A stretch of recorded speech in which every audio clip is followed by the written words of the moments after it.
Hassle.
I'm going down the rabbit hole.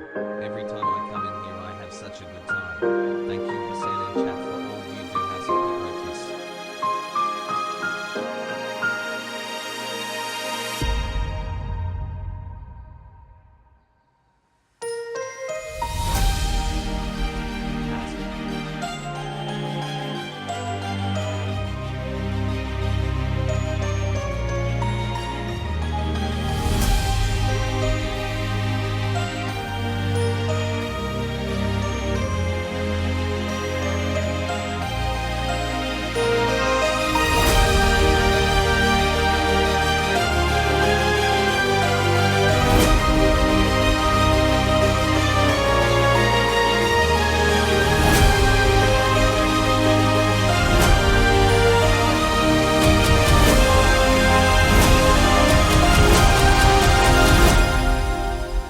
What's going on, everybody? I hope everyone's having a fantastic evening, a fantastic afternoon, a fantastic pre-noon, no matter where you are in the world. I'm Hasan Piker, and this is the HasanAbi broadcast coming to you live from sunny California, Los Angeles, folks. It is 69 degrees here in sunny California, Los Angeles. We're alive and alive, and I hope all the boys, I hope all the girls, and I hope all of the NBs are having a fantastic one. Because it's fucking Tuesday.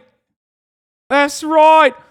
It's Tuesday, April 5th, 2022, mate. It's Tuesday. It's fucking Tuesday. It's Tuesday, bruv. It's fucking Tuesday. It's Tuesday. It is Tuesday. It's fucking Tuesday, bruv. It's Tuesday. It is Tuesday. April 5th. Tuesday. Tuesday. Right. Fucking right. It's stunning. Beautiful afternoon. Beautiful Tuesday.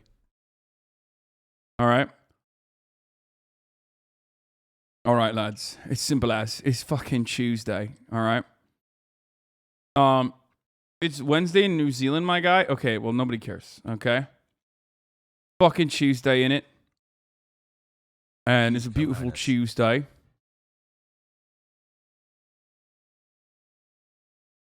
Lives in New Zealand. It's not a real country. Dude, I gotta stop pissing off entire countries. Actually, that's not true. New Zealand, people from New Zealand and people from Australia are like famously kind of similar to Americans in that regard, where they love dunking on their own country. You know what I mean? Like they do. They're not as like fucking crazy and get like super mad.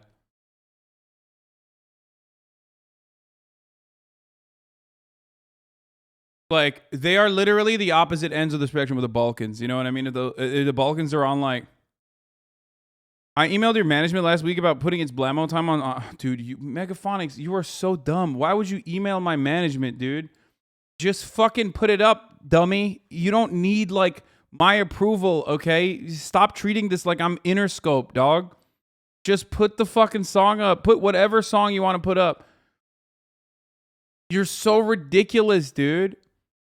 Do you not know who I am? Like, do you think I would ever fucking copy strike you? I literally work in the music licensing industry. I like doing things by the book. Yeah, but that's crazy. That's crazy. You made a song. You made a song. You made a fan edit of a song. Just don't like reach out to my management. And then my management's like, should we get 10% of all the revenue for licensing? I'm like, no. I was like, no, of course not. Like, no, never. That's not a thing. Immediately, my management was like, well, I mean, we can make money off this. It's crazy. Anyway, listen. I'm not mad. It's just funny that like Megaphonics, you need to chill the fuck out, dude. Just put it up. You don't have to do everything by the book, okay? Homie emailed my management, and then they emailed me. My management was like, should we allow him the rights? Should we just like reveal the rights, or should we charge him fucking 10% year over year to maintain the rights of the song? It's like, dude, what the fuck? No, of course not, dude. Anyway, Blammo, happy Tuesday. Hello, Hasan. 3 days ago, you clicked on an Internet Historian vid, and I said, I will watch that in a minute, and then went on a 3-day r/plays filler episode streak. Are we back to the main story now? Yes.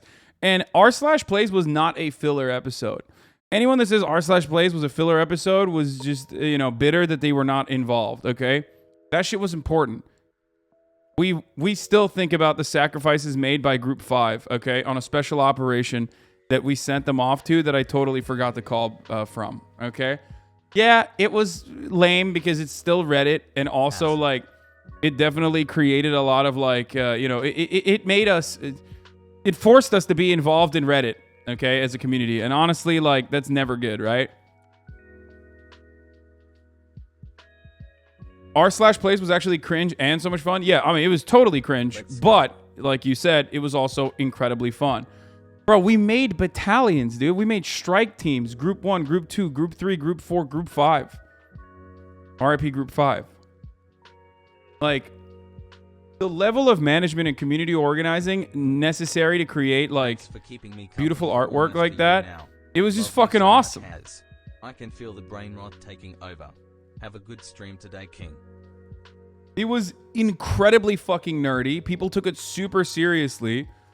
Obviously. There was some lame shit that people did as well. But ultimately it was great.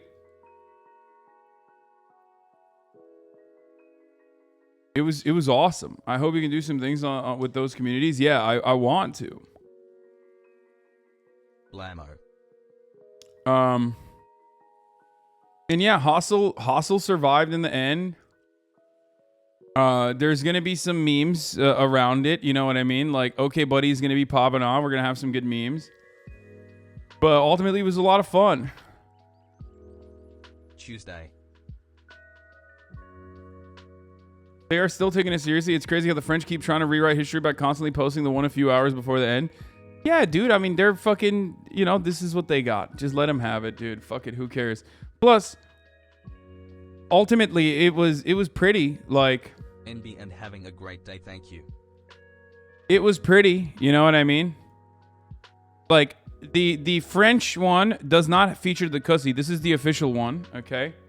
This is the official r/plays thing. People sending death threats and doxing people's address over pixels. I mean, dude, yeah, me.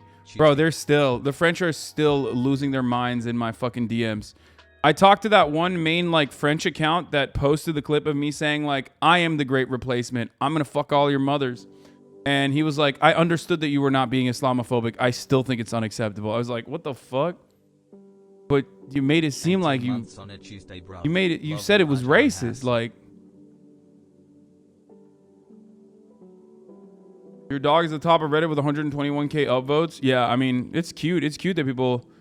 I'm glad that people were like, I'm glad that people appreciated it. It was cute and fun. And...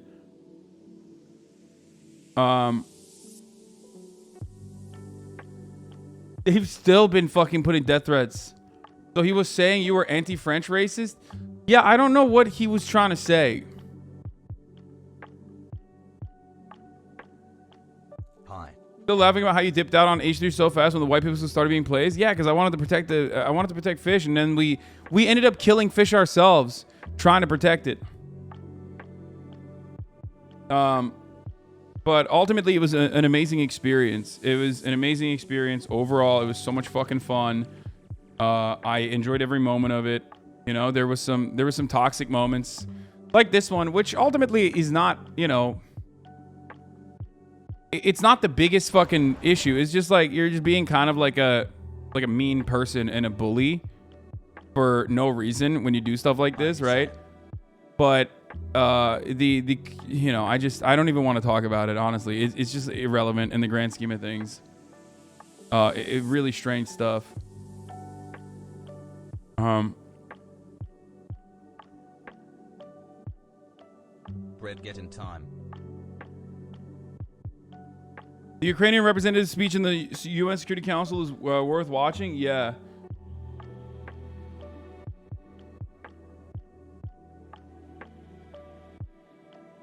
I don't care. I'm not mad.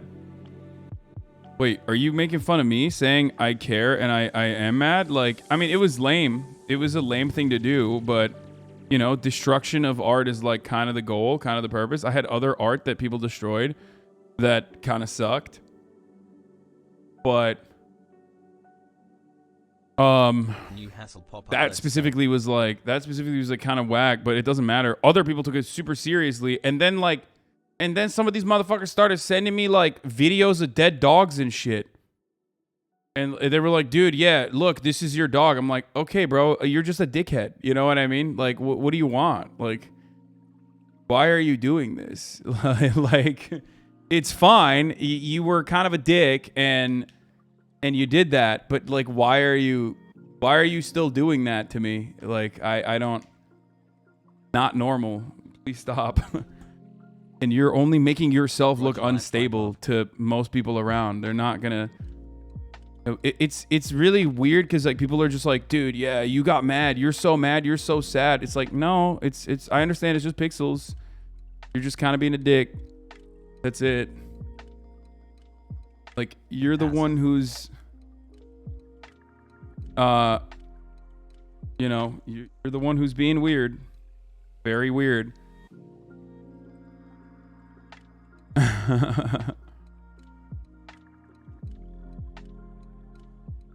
Islam will not harm you. The terrorists you see in the news groups are created to make Islam look bad.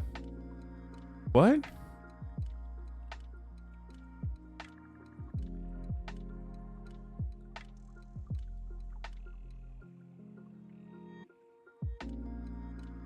It's just like very, very strange behavior. I replied to one of their posts about you mentioning how you raised 250K for Ukraine, linking a WAPO article, and they doxed me. Yeah, I don't know.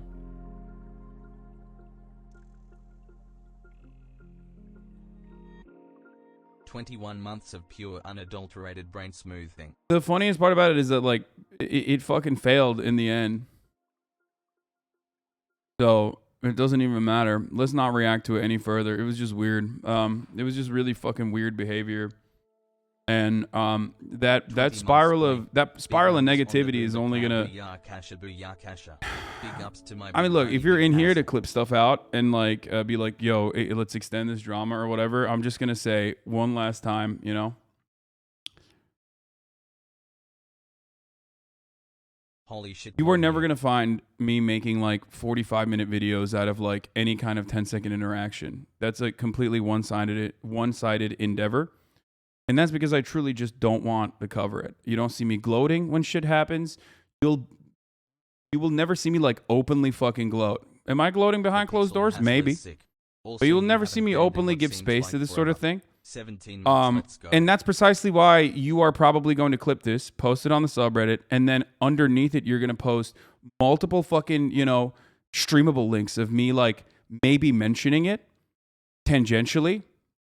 And then act like that in and of itself is like genuinely me talking about it. It's not. So please stop.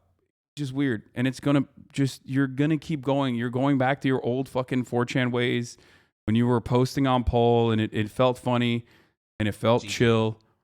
but it is literally putting you in a dark spiral, okay? All of those rabbit hole videos that you watched, that you loved sharing with all your other friends, you are back in that rabbit hole. I promise you,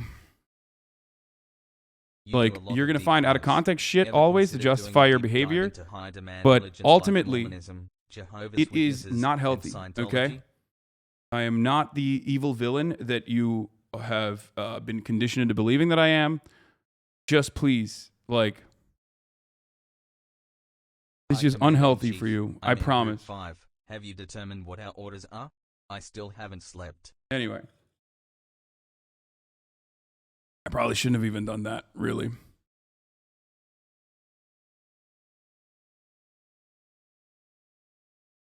Zero head. Especially because, like, it's not that big of a deal. XQC have had death threats too. Yeah, I mean, I've been getting nonstop death threats. 6 years combined. You know what? You want to know what the funniest part about the death threats is? First of all, I get death threats all the time, right? I mean, I get death threats, doxing, all this shit, like, nonstop. But one of the funniest parts about it is that the French refuse to speak English. So when they write shit in my DMs, they literally are writing death threats in French. So I have to Google translate it to understand whether there's a death threat or not.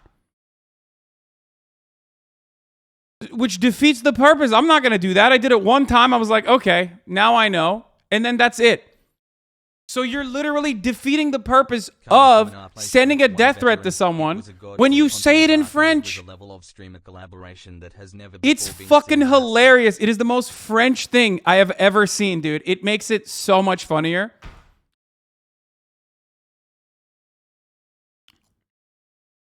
Thanks for giving my virginity back. It's so funny. It's like just writing and trying to communicate to someone death threats in French is hilarious. Why do you refuse to speak French, though? I don't know how to speak French. I would love to, dude. I would love to fucking speak French. It'd be sick. I just don't know how to. So, like, the French get funnier the madder they get, 100%. There is no community on the internet that is better to tilt than Le French. I'm sorry. They get so fucking awesome. They're awesome because they don't get like even what I'm just mentioning about like sending death threats but in French to an Anglophone is like a perfect example of why it's really funny to piss off the French on the internet. It's awesome. Let's go come time. Like, you talk about the Balkans one time, okay? And like people will fucking send you death threats immediately in the language. They will send you your fucking address. They will call you son of dog, you know? I fuck your family, Turk roach, you cockroach, fuck you. Still on vacation. French will just yell at you. We are not surrendering. Putain, we are not surrendering. Fuck you. Le raciste. It's just way funnier.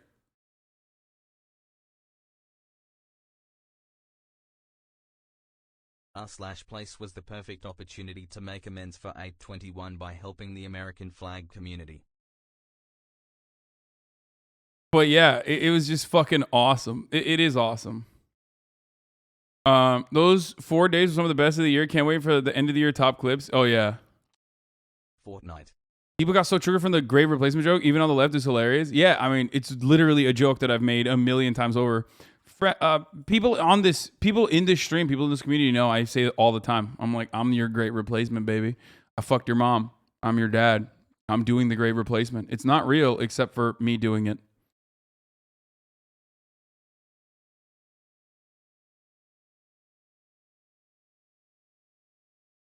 Yesterday, XQ said, this is crab mentality to the French guy, and the dude responded, well, we make better crops than you.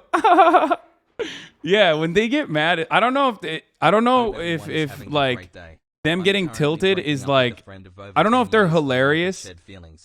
I don't know if they're hilarious because they are. Love you all. Jesus Christ, bro. Okay, dog, I got it. Love you too, man. Okay, just hold on. I don't know if they are extra entertaining because they're entertainers, like they're Twitch streamers, or if it's just because they're French. I don't know. But I say this with all sincerity, okay? The arc, the croissant. We will never surrender. We will never surrender. It was awesome. We will never surrender.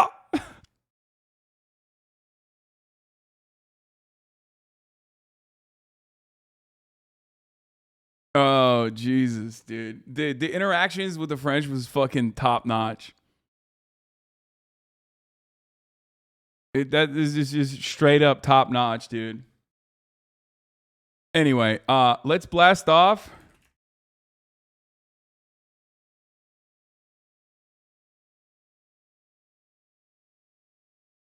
And I'm doing a summary of r/place,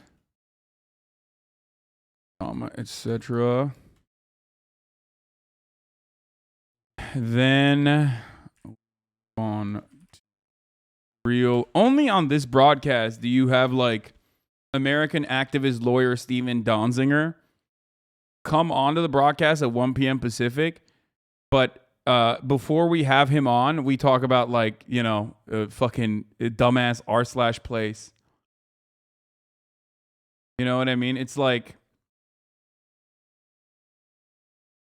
it's just this is the beauty and brilliance of this community, is that we can do this like dumbass shit and then move on to like very serious stuff very quickly. Anyway, and then we move on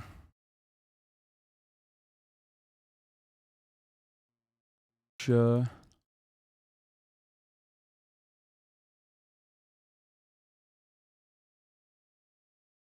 and possible Russian times.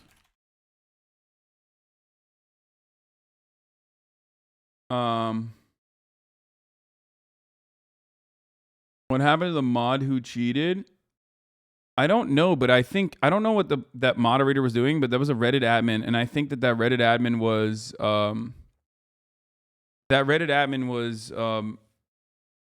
I mean, they were cheating because they were doing like, you know, I don't know what the fuck they were doing in that instance, but the reason why a lot of Reddit admins have like, you know, cheating powers is so they can fix shit.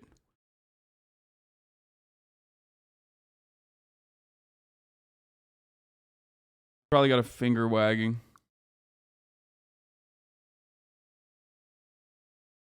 They were deleting 4chan logos and swastikas mostly. Yeah, that's what I thought as well. Yeah.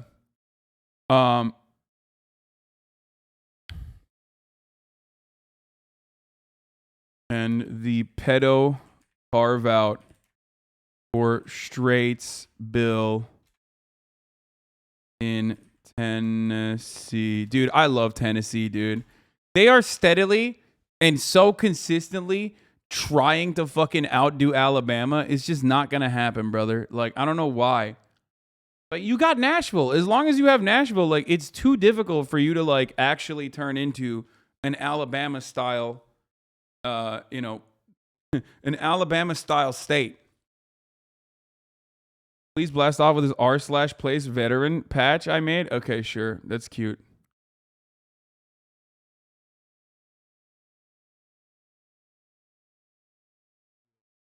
Now, also,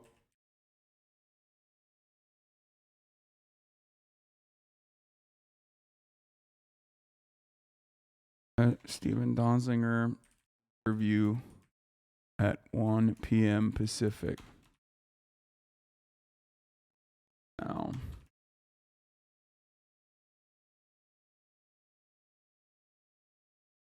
there it is. Okay, let's blast off, boys. Boom. Okay. Here we go. And we'll keep looking at some clips here. Here's the final Mogus count. I don't believe that the Mogus catchers were actually fucking they were straight up catching. But anyway, here it is, boys. Here it is. Blast off, blasting off, blasting off. We are going to have Steven Donzinger on in a little bit. He is, as you can see here, an advocate, writer, public speaker for human rights and corporate accountability.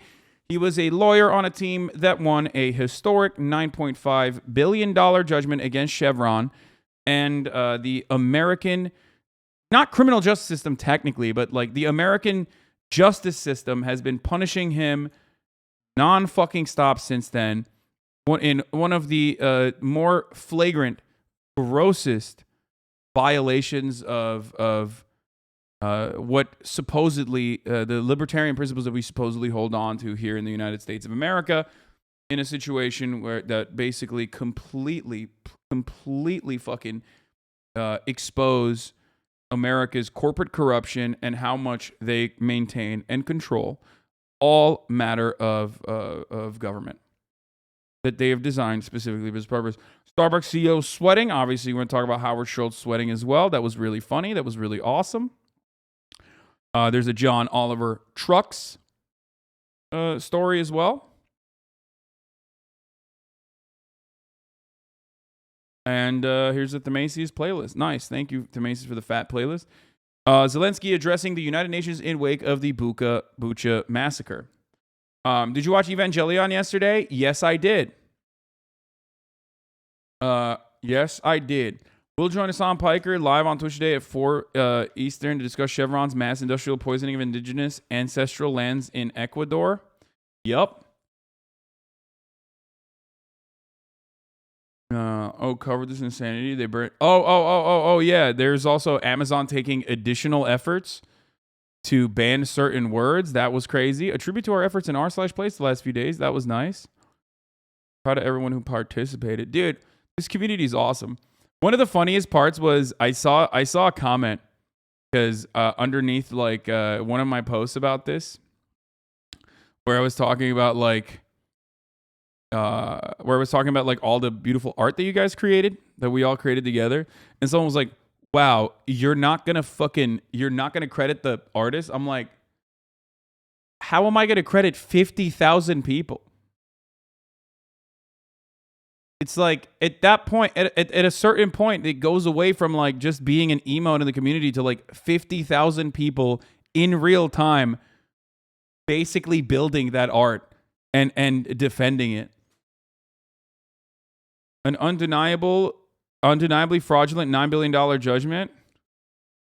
What? We'll make a YouTube video about it if you want, although it's irrelevant if you think breaking the rules is fine to remedy egregious environmental harm, but would take forever. Chat.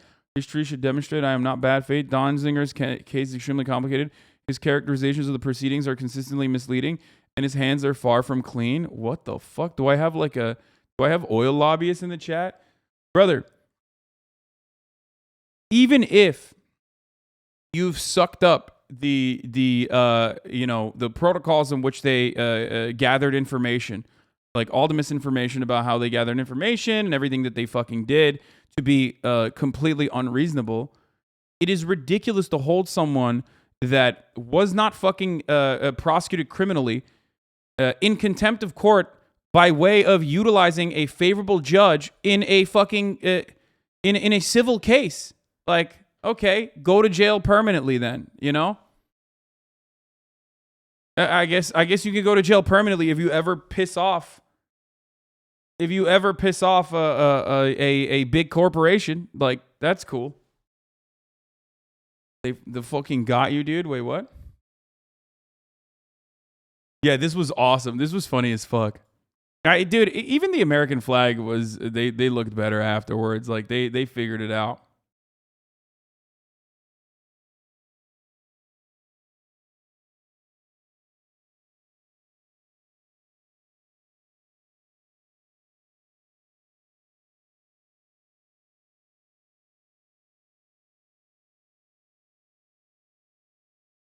The chatter source, chevron.com/Ecuador. Yeah, I don't know if he like straight up fucking I don't know if he like copy pasted that, but He said, an undeniably fraudulent $9 billion judgment. We'll make a YouTube video about it if you want, although it is irrelevant if you think breaking the rules is fine to remedy egregious environmental harm, but would take forever. Chat history should demonstrate I'm not bad faith. Donzinger's case is extremely complicated. His characterizations of the proceedings are consistently misleading, and his hands are far from clean. You make it seem like he was involved. Brother, you make it seem like he himself, this is why, dude, lawyers are just bad across the board. I'm sorry. Lawyers are just such fucking debate lords. It harms. There is something that happens when you take the LSAT that like destroys a part of your brain, or when you decide you want to be a fucking when you want to be a lawyer. Okay, he's not an oil lobbyist. This person is not. He just loves rules. Okay.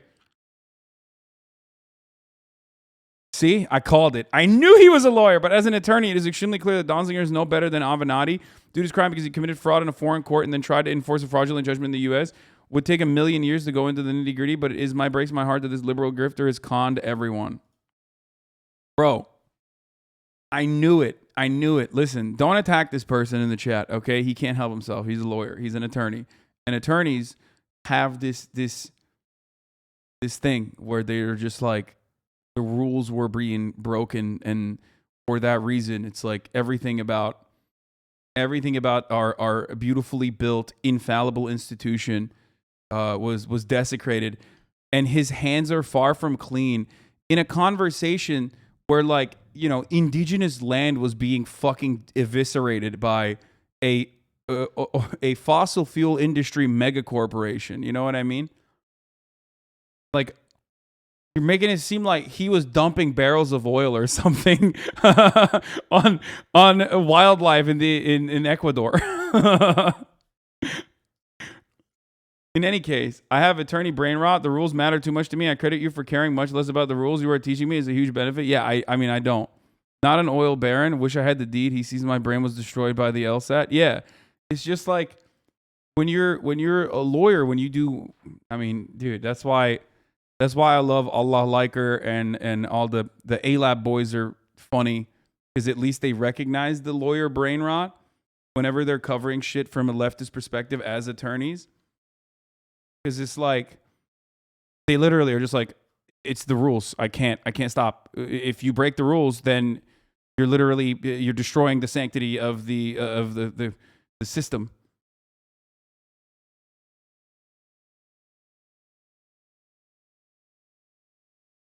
This was how the Germany R Plays group was organized? What the fuck? Dude, look at this level of... Place heat map, all the stuff we spent time on is some of the hottest places. Wait, really? I mean, yeah, look at that. That's crazy. Wait, is that Cussy? Oh my God. This fucking tiny ass community. Why the fuck was Cussy that poppin'? And then, of course, this was non-fucking stop. And then this too, when we destroyed the American flag. Okay, this kind of shows we were the biggest shitters, I think.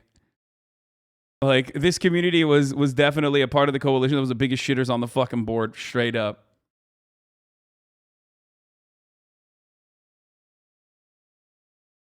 Or was that the Maple Leaf, the Canada? Oh no, this is the Canada.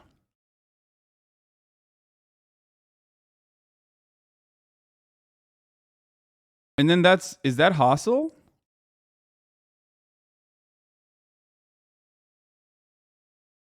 Yeah, and then the Turkish flag too. Pony top right. The bronies in the top right kept getting obliterated. Oh, this. You say X and Miz were crazier, but like Miskiv's art wasn't fucked with as much. I think they just like fucked with his art in the end when it mattered. Because like I don't see, wasn't he like over here somewhere?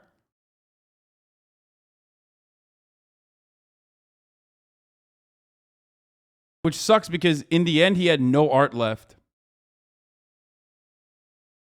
Of course, my German uni students made a graph about their own organizing. Yeah, dude, this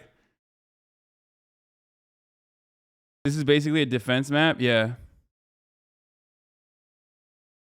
Hey, just wanted to tell you, thank you for not attacking France this day. This pixel war went pretty huge in all huge medias 1 week before the presidential, where they were talking about how a French Algerian streamer was defending the French flag and contradict directly the far right movement. The flag was good for minorities, so thank you, dude.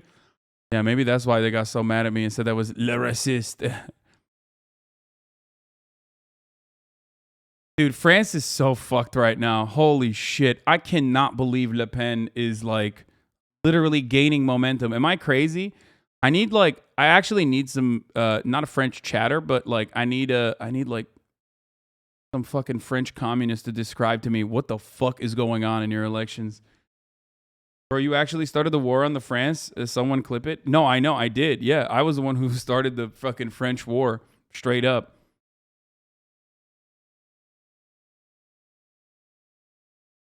Can't wait for the stream to be blamed for the French election outcome. Yeah. Yeah, oh, this is what I retweeted earlier today.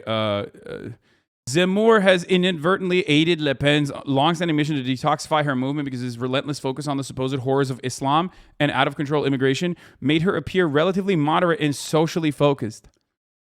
And now you can see the disastrous results of, one, neoliberalism,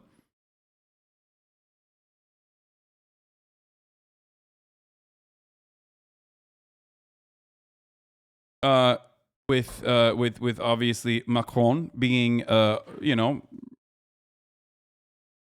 getting dicked down a little bit, and Le Pen gaining momentum. Now this seems like a fucking blip though. I don't know how relevant this is. You know what I mean? Don't clip it. You will make the French news.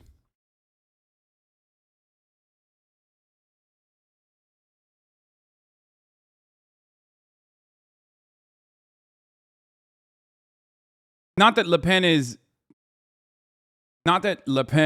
moderate in any capacity. I think they're just saying that international publications devoted to finance keep focusing on this, but domestic publications in France are reporting dissatisfaction with Macron.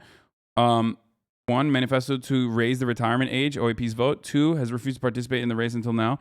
See, I think that Macron's unpopularity as a neoliberal and I think Macron's unpopularity as a neoliberal with neoliberal policies and like consistent fucking non-stop efforts from literally a coalition of random fucking people from the far right to leftists even attacking and criticizing him has chipped away at his popularity and his support. So now you have Le Pen rising in popularity against Macron dipping in popularity. I don't think Le Pen will win, but I don't fucking know. I don't know.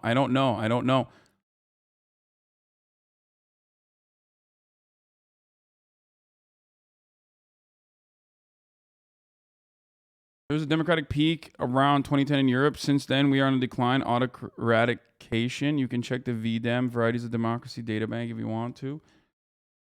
Le better poll information from the French election results. Here is Jean-Luc Mélenchon. One thing I will tell you, don't come into this election with American concepts and American understandings, because a lot of Americans will look to European elections and be like, well, you know, this guy did this, okay? Like, Mélenchon is not good because, I don't know, is he like... Has he said some anti-Semitic shit or something, if I'm not mistaken? Like, don't, okay? They're French, okay? They're French. It's different.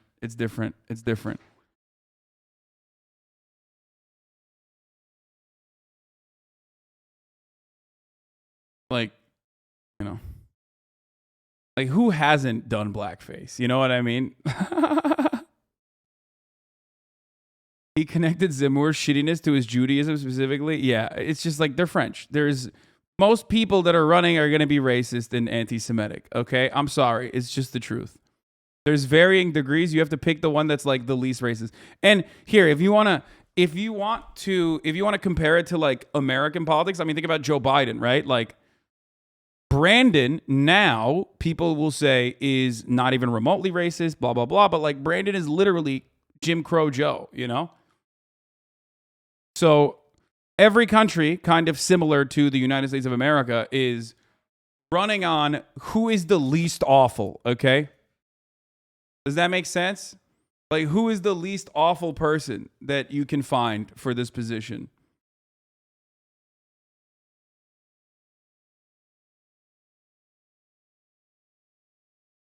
If a candidate obtains more than 50% of the votes in the first round, okay, let's look at the French elections. Let's do it. Fix that statement. Last statement. Wait, what? So the same as ours? Yeah, I guess it's like...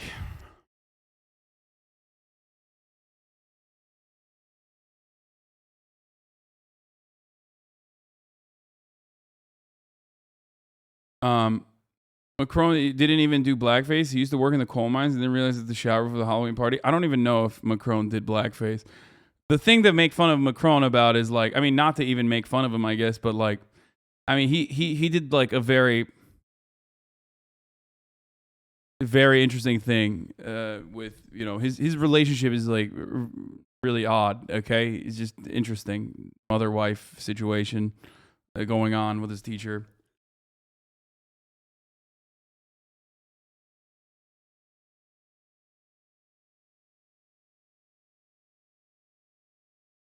I didn't know you and excuses people not to understand your second degree in only one clip. You seem to be a smarter American than the average with a decent knowledge about our country. Keep it up and have fun. We had no bot, by the way, just a really insane and strong gaming and pop culture community. Yeah, I know. It's fine. I even reached out to the dude. Who like posted that clip. I think he took it down.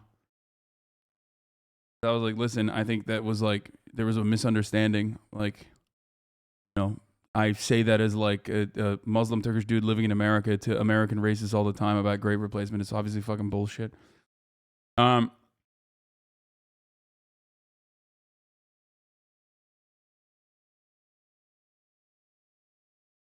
Yes, for those who don't know, Macron's wife is his former teacher and she's 25 years older than him.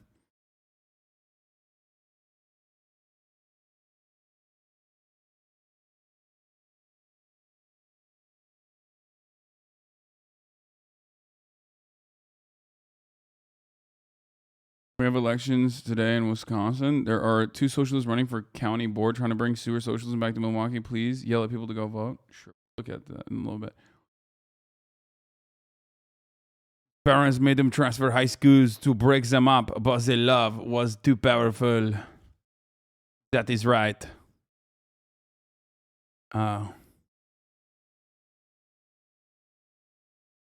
The fact that Zemmour is from Algeria and Mélenchon from Morocco keeps me up at night. I mean, dude, hello? Why do you think that is? It's just annoying when immigrants or French people whose family ties come from the colonies then overcompensate like Zemmour is in an effort to like gain be accepted amongst the reactionary right. And it's a really fucking annoying thing where you tie your cultural identity and your national identity to how racist you can be. You know what I mean? It's like, oh, the more racist you are, the more patriotic you are. You know, it's just like, I'm going to overcompensate. I'm going to be fucking crazy. Zemmour is Pied Noir, very specific. I don't know what that means.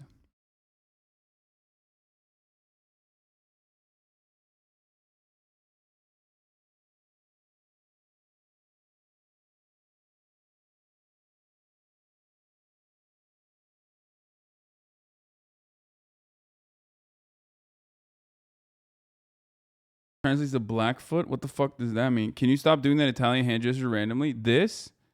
I mean, I'm fucking, you know. His parents were plantation owners. Oh. Pied Noir, Blackfeet are French and Jewish people who had to flee to Algeria after the independence. I don't know. Is that a derogatory term? I don't know what that is.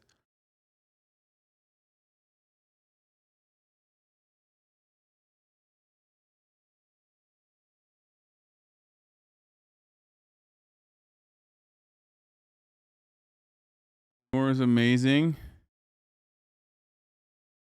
Zemmour is Amazigh Jewish from Algeria. Mélenchon isn't ethnically North African. Okay. Are you saying some immigrants try to be racist so that the alt-right accepts them, a la Candace Owens? Well, Candace Owens is a different kind of grifter, and she's not an immigrant. She's black. I guess a similar attitude exists in black conservatism. But yes, the overall, what we're talking about is a little bit, I mean, it's on the same wavelength, yes. But I think Candace Owens does it specifically for grifting purposes, rather than like a natural interest. Rather than a natural and genuine interest in trying to be accepted amongst a group of reactionary individuals, because you tie being reactionary to patriotic. Like you're overcompensating because people are constantly checking your citizenship. So there's two ways you can go. You can either fight against that and be like, this is fucking bullshit. You need to be not racist and accept me as a human being, okay, that lives on this soil with you. Or you can just accept it and, as a defense mechanism, adopt some of the worst qualities of those reactionaries, so you can, so that you can also be seen as one with said reactionaries, even though they will never see you as one. But also, I think like maybe Zemmour has his own personal gripe and interest in it's more like the enemy and my enemy is my friend type of situation. Well, not enemy, but like I think he just does not like Muslims in general. So that probably helps with him being aligned with the alt-right. You know what I mean?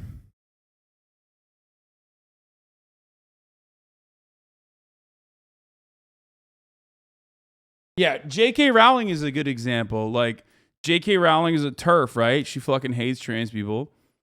So she's like regularly fucking aligning with reactionary people. And like they might not agree on much, but they certainly agree on the top of the hour ad break and how damaging it is, right? And in order to avoid those ad breaks and in an effort to have an ad-free broadcasting experience, you just subscribe for $5 or for free with the Twitch Prime. You know, that's just how it works.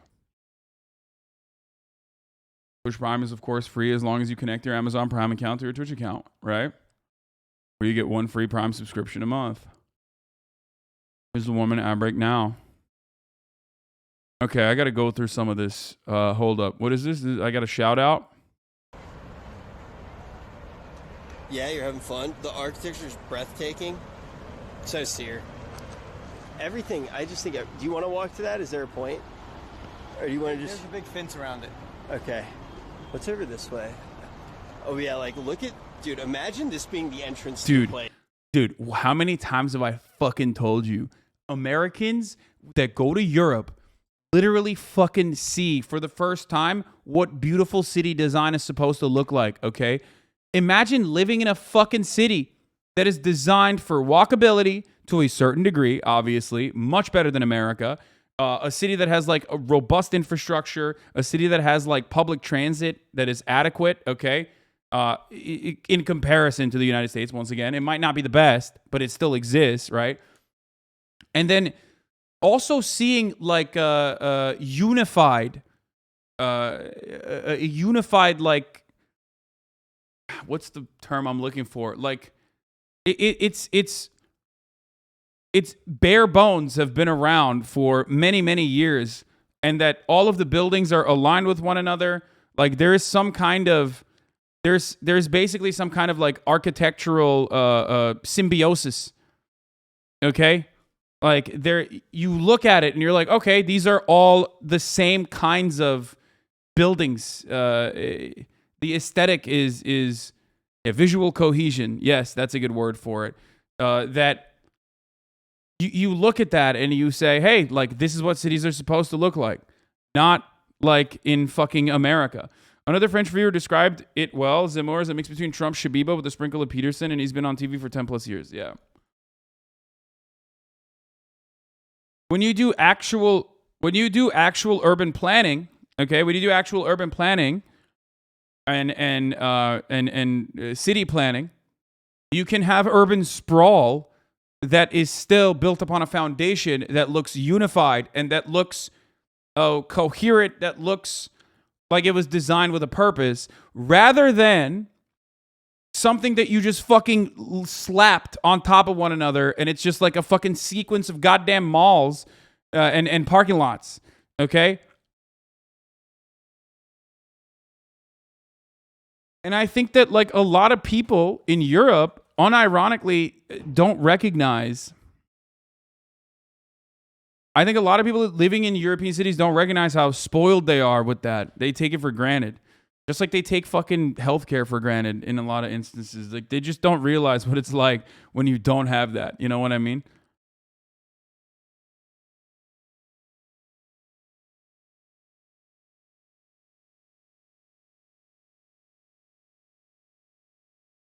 Nice. It reminds me so much of Hasan's house. That's what I was thinking. You fucking asshole.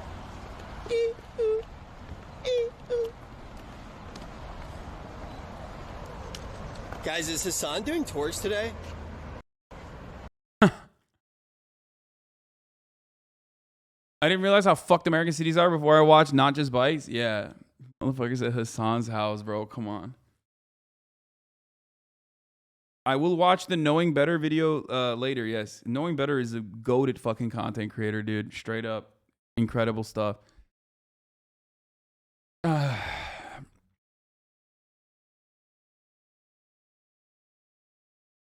I hope you understand the building had been built this way due to the geographic limitation, the period, material availability, and option. Plus, they built that way to conserve heat, but I agree, it looks great.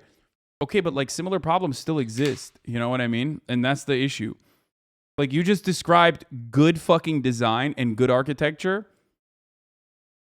And that's basically what I'm saying. Like, yeah, that's the point. And by the way, I feel like that would literally impact emissions as well, drastically. All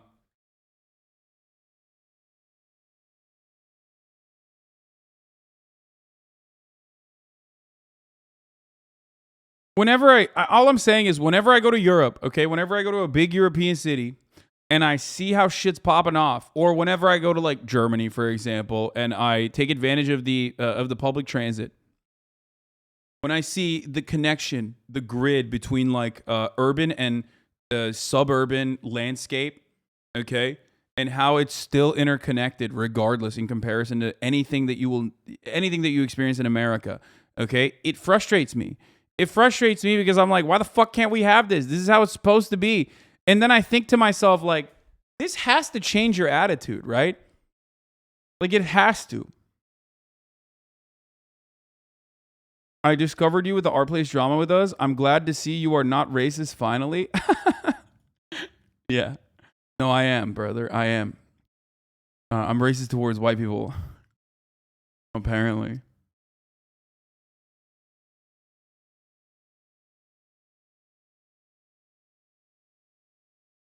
Yes, we build the mechanical heating and cooling instead of working with natural heat reduction and potentials like geothermal and creative ways of using heat in the earth to keep us warm. Yeah. Bro, you haven't been to Europe in 4 years though? Probably going down the shithole? Yeah, I mean, listen.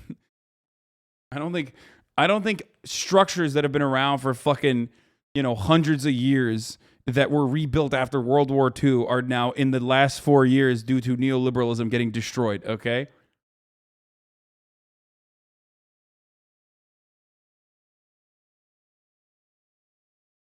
My brother in Christ, you built a car-dependent infrastructure? I mean, yeah, that's what I'm saying. It sucks. What is this? This is what real men should look like? Why does he look like Steven Seagal? I've said this before. If Donald Trump actually grew a beard, like, he would be unstoppable, straight up. He would be like, he would win every election forever in perpetuity. It would be disastrous. Okay, what is Asmongold's take on the cussy? The car? Oh, we saw the car, guys. Yeah, we saw the car. We don't need to see that car again, please. Oh my. He loves it. He loves it, and he is fearful of how much he loves it. Oh my god. Oh my god, bro. What the fuck, bro? The car? Oh, we saw the car, guys. Yeah. The healthcare thing isn't true. It's the only thing most people are actually nationalistic about here. That's true, actually. That's why all the Britbongers will constantly talk about the NHS. I've talked about that before. That's why whenever the UK wants to like put something on the board, right? They will literally turn around. And slap the NHS logo on it. You know what I mean? Or when the elections are coming around, or when they have like national holidays or whatever, they'll do like fireworks that say NHS, which is deserving of praise. It's incredible. It's beautiful. I would kiss the NHS if I could. I would suck it off if I could, okay?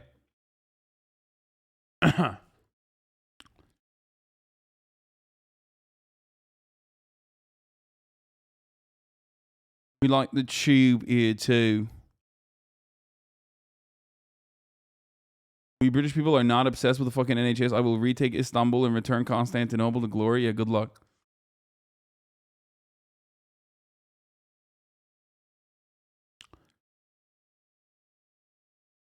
The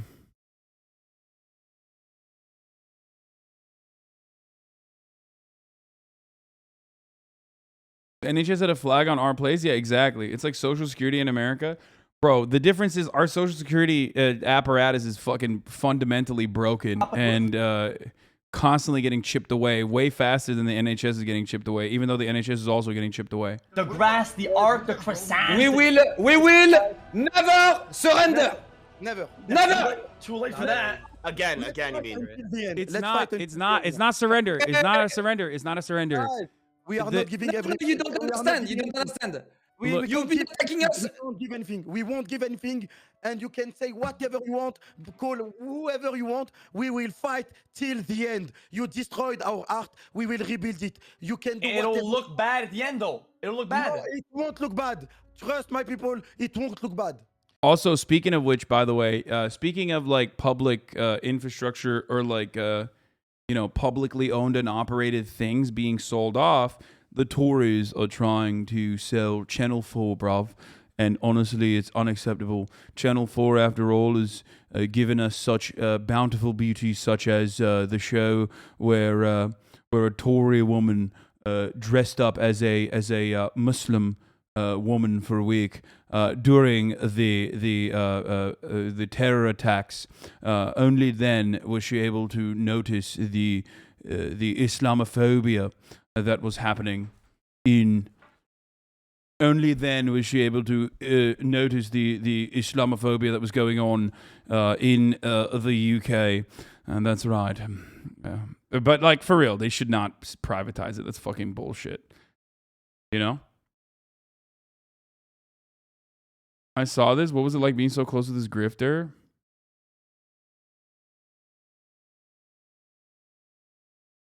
Which is ridiculous. Like, okay, you're trying to attack me, which is ridiculous. Like, asking me what my salary is. Sure, I'll reveal it willingly. You brought it up in context. I'm asking, no, why don't you live like a socialist? Okay. Go live like a The point is socialist. larger. The point is larger than that, Charlie. I live like a capitalist every single day, Shank.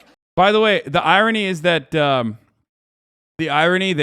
like those people that watched this interview and said, "Yeah, what difference does it make how much money Hasan is making?" literally make the same exact arguments against me now. I live as a capitalist, okay? I live what I believe.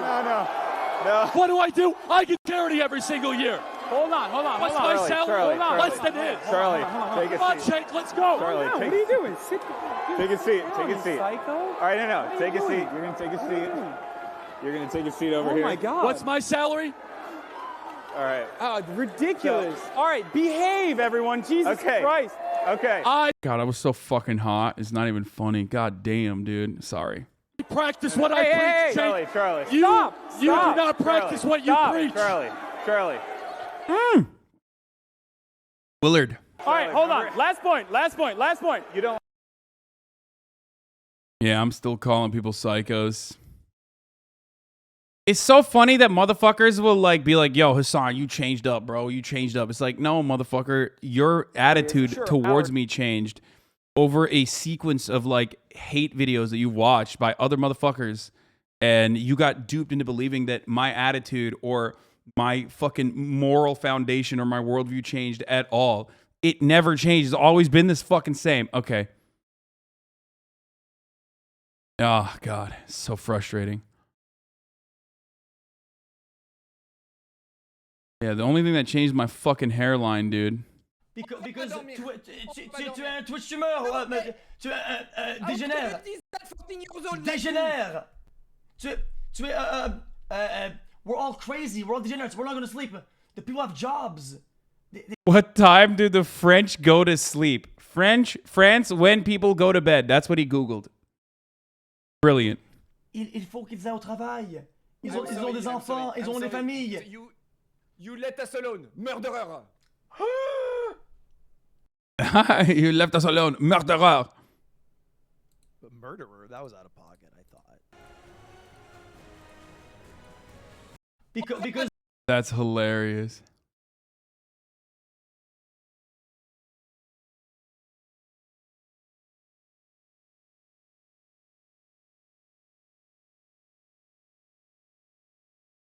Murderer. Pakistan's prime minister is accusing U.S. of attempting regime change. Yeah, I know. Excuses saying he didn't know about the French colonization, then minutes later getting rolled by the French for being Quebecois. Yeah, that's... I mean, I made fun of him for that too. I was like, why do you think you speak French? You live in fucking Canada. Like, oh, that's politics, dude.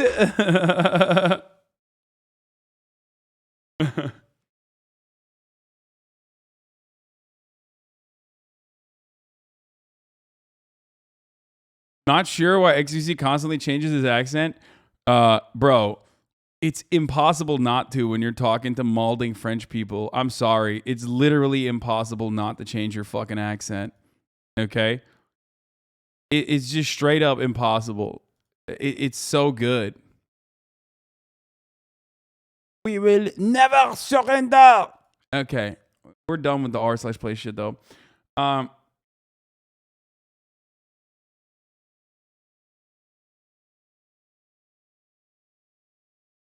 You are definitely getting banned off Twitter now. Yeah, I know, bro. I know. Twitter CEO Parag Agrawal just announced Elon Musk will be joining the Twitter board of directors. Sweet, dude.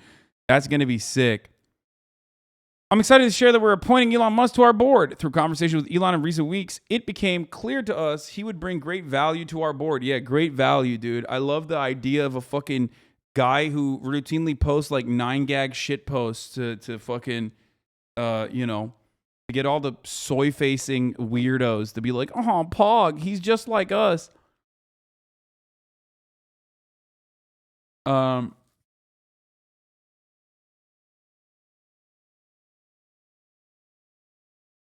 have my PBS interview in an hour. They're showcasing my dad is on the stories and their 1 million COVID death report coming out. Hostile, wish me luck. Good luck, Just Lane.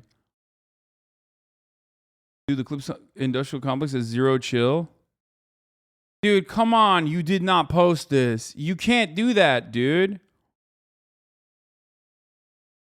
Dude. Come on. You can't do that. DMCA incoming, HasanAbi Productions. Like, straight up. You can't do that. That's too much. Yeah, that's not cool. Especially because, like, when Grimes sees that, she's getting fucking pissed, understandably.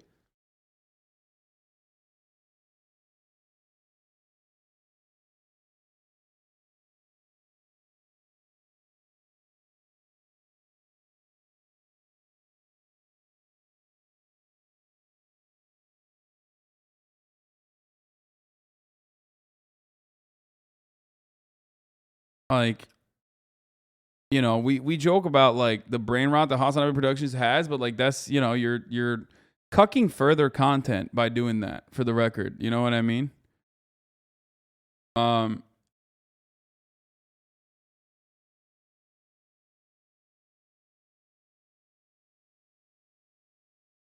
You know, you can't do that. Don't do that.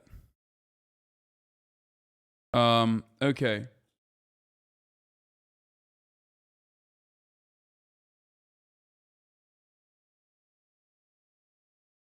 He asked if it was okay on Discord, and all the fucking idiots in the Discord probably said it was okay. It's not okay. No. You got to change that. Straight up.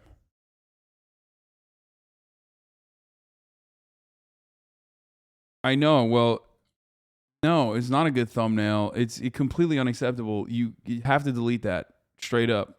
I will clap it.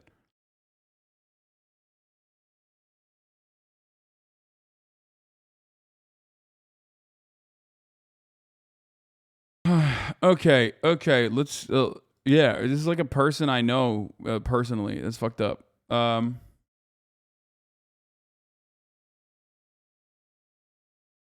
Anyway, as we were talking about it, Elon Musk, he's a both passionate believer and intense critic of the service, which is exactly what we need on Twitter and in the boardroom to make us stronger in the long term. Welcome, Elon. So I just want to say a couple things here, okay? I think Elon Musk buying becoming a major shareholder on Twitter, like the largest shareholder of Twitter, and then immediately being placed on the board is awesome. Why is it awesome? I mean, it's devastating, it's terrifying, but why is it awesome? It shows, once again, how the system works, okay?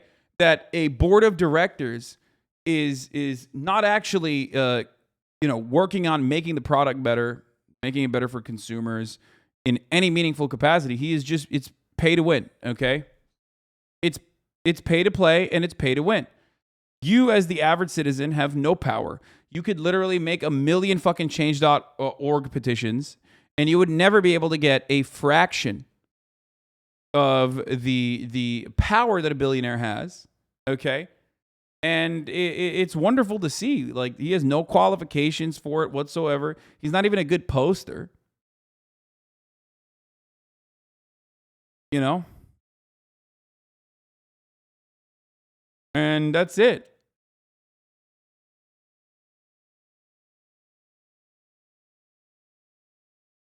So my hope, however, is that he'll at least get Trump unbanned. So, and for people who are saying, like, oh man, I mean, I don't even fucking know. Hopefully he'll get Trump unbanned though. That could be sick. For people who are saying like, stop using Twitter. It's a dangerous platform or whatever. Like, there's nothing you can do. It is literally the fucking town hall, you know? Cat's out of the bag. You can't fucking put the toothpaste back in the tube. People are using Twitter.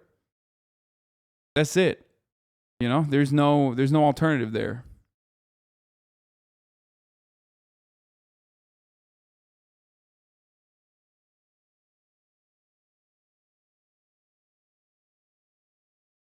Why is this terrifying? It should benefit you because Twitter has a problem with censoring free speech. Elon made it clear that he will solve it. Dude, are you fucking kidding me? We're talking about a guy who literally called someone a pedophile, okay? Called one of the divers in Thailand a pedophile. Then the guy sued him, okay? He had no evidence whatsoever and was able to defeat the diver in the marketplace of ideas, or not the marketplace of ideas. He was able to fucking literally win the fucking lawsuit by just showing up and testifying in court. That's how powerful Elon Musk is. He's not a fucking, he's not a fan of free speech. What are you, stupid? He's literally a fucking billionaire, dude.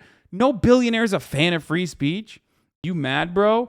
I mean, guys, you can get mad at me all you want. Okay, nice straw man, buddy. What nice straw man, buddy? What is happening? Why are you guys milking Elon Musk's cock right now in my chat? Like, what the fuck is happening? This dude literally manipulated shares by posting on Twitter. This dude is not like, he's not like an actual fucking fan of free speech in any meaningful capacity. No American or Westoid is like legitimately a fucking fan of free speech. There's like very few intellectually honest free speech defenders. You know what I mean? Most of them are just saying like free speech is when I defend values that I care about, like hate speech and being able to say hate speech without repercussions. And free speech is not about like, whistleblowers, people who are leaking government secrets. Free speech is not about like the actual things that free speech is supposed to protect, which is like those who are those who are challenging the pre-existing hierarchy, the pre-existing hierarchy that is dominating all of our lives, one that of course is capitalist, and all of our institutions are designed to protect that. The SEC filing showed that he bought it, then he tweeted, "I don't like Elon, by the way." Yeah, no, I know.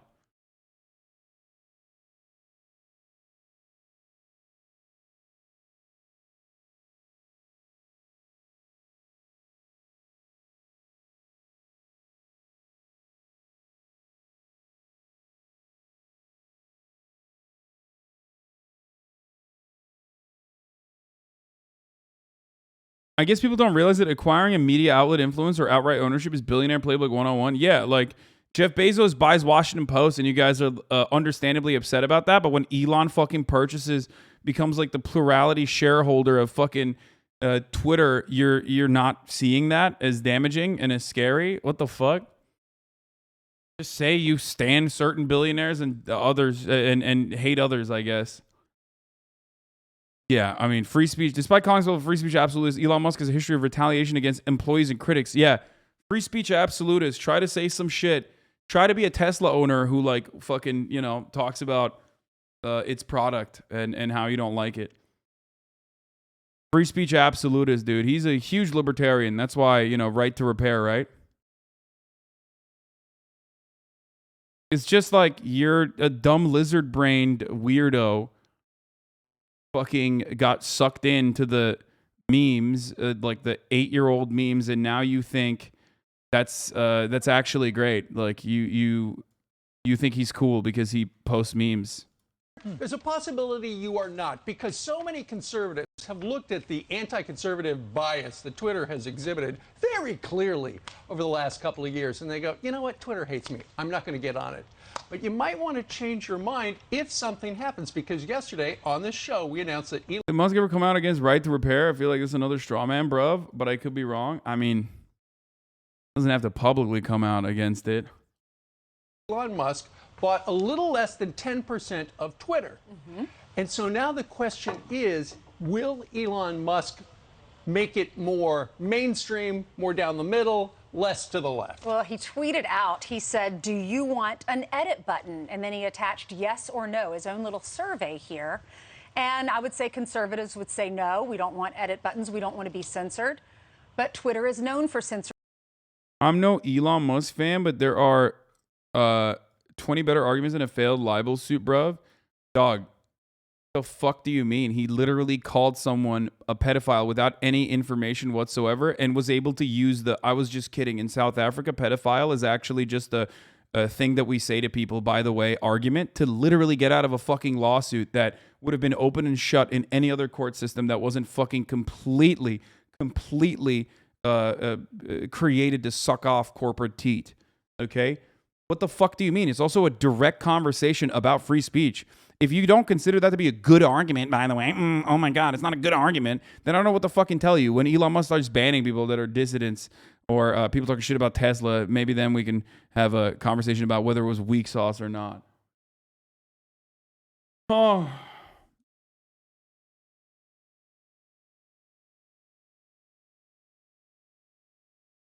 Lol, Jeff Bezos didn't come out against unions. You straw man all the time. Wait, what? Wait, we got to find that guy. What is happening, dude? I love these the new people that are propping up. It's different. Jeff Bezos has writers at Washington Washington Post work for him. Elon doesn't have the people tweeting work for him. Yeah, but he still maintains fuckload control over it. Hold on, I got to find the other guy who said that was a joke, right? There's no shot. The other guy that got clapped. Yeah, Bezos is a union guy through and through. Least insane chatter. I love these motherfuckers, dude. Jeff Bezos didn't come out against unions. You are straw man all the time.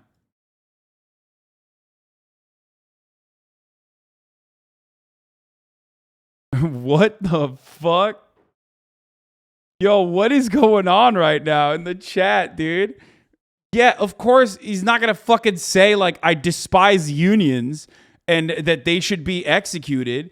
He's just going to say, oh, every company has the right to, like, every worker has the right to make decisions for themselves. But here at Amazon, we try to combat that by, providing the best opportunities for our family as best as possible. And it's quite sad that these workers here decided to try to use a outside negotiator, a third party, an outsider that came into our family and destroyed the dynamic that we had. That's, by the way, that's almost verbatim what Amazon has said or Jeff Bezos has said about unions. That is as anti-union as you can get, while simultaneously spending $4.3 million to destroy the Bessemer, Alabama, and the fucking Staten Island unionization efforts by hiring a Democratic polling company, by the way. So, also, not only that, but you can't even use the word union now on its new worker chat app. They banned terms including living wage, slave labor, harassment, and restrooms. But he didn't personally say he hated unions, you fucking straw man guy, you fucking idiot. Oh, I defeated you in the marketplace of ideas, dude. Why is it that that fucking weirdos in the chat that routinely try to, like, defend intellectual integrity and intellectual honesty in the marketplace of ideas by being the biggest debate lord of all time, unironically are just, like, defending the stupidest positions? Like, you are just defending being wrong. That's all you're doing. You're trying to semantically engage in an argument where you are just straight up wrong. They DM me saying it was a joke. Okay, you can unban him then.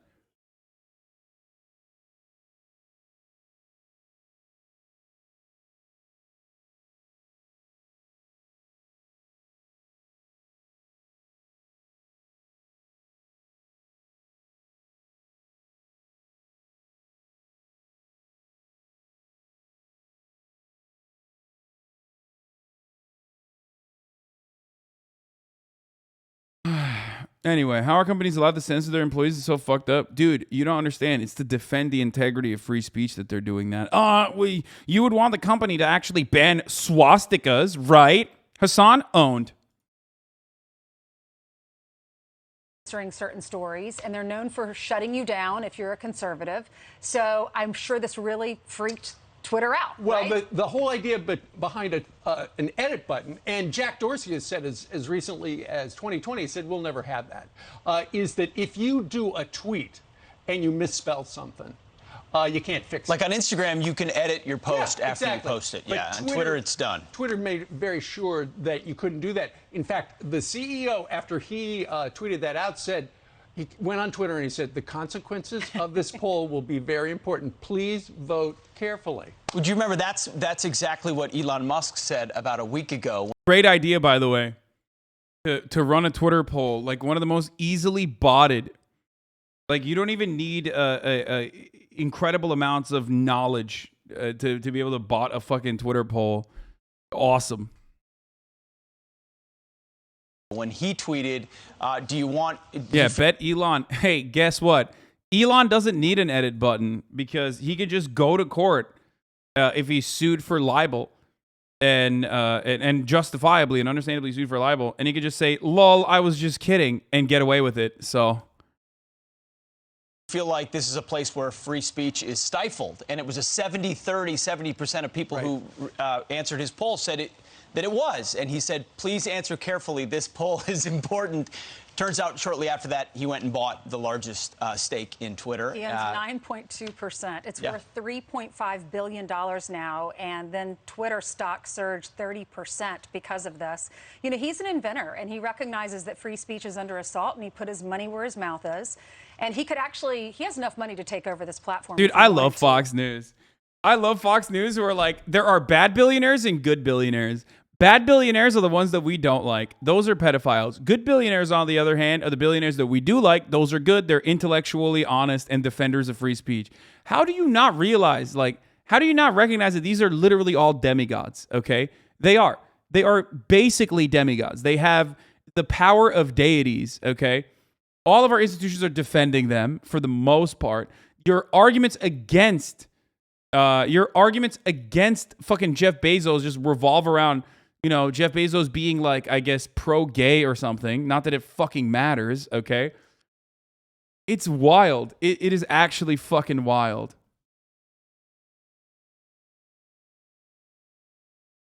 Cucks.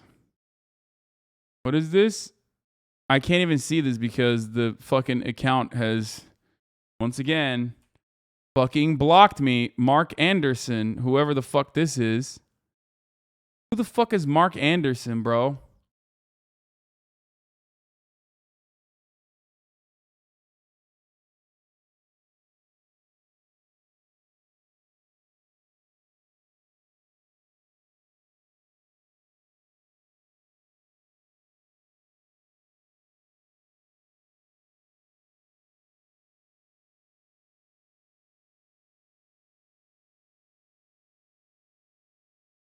Get close enough and they're just another bag of meat and bones, they can get fucked.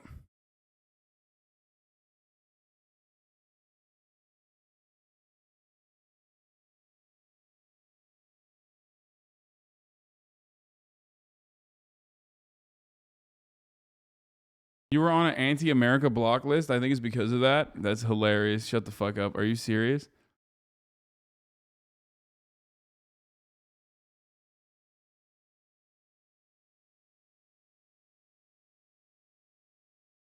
I mean, I am anti-America. You guys are fucking cucks if you're pro-America, dude. You have to relentlessly fucking criticize your own government. It's like one of the main points of like the theoretical democratic utopia that we potentially live in, okay? And motherfuckers get butthurt about that, you know? Fuck you. And I don't see him as someone who would want to censor. So I'm sure a lot of people are worried about this. But the question is, do you want these platforms that offer free speech? And even if that means it's speech you don't like. But he's been a patriot, don't you? I mean, he owns this electric car company. All the left should love him, and they don't, because he's actually producing something that they're in favor of. These electric. Wait, what? First of all, I mean, you're just showcasing it. Like, it's not just about producing something that like the left wants, okay?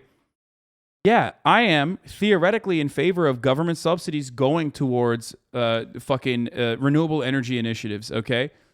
But the problem in that situation is that they also need to, you know, have regular labor union standards, allow unionization to occur, have safety measures, not get sued into fucking oblivion for racial discrimination in the workplace. I don't know. There's like a lot of stuff there that's really fucking annoying. Not only that, but also pay a larger percentage of your fucking yearly revenue growth in taxes in the same way that the average American citizen does. I don't think that's a ridiculous expectation.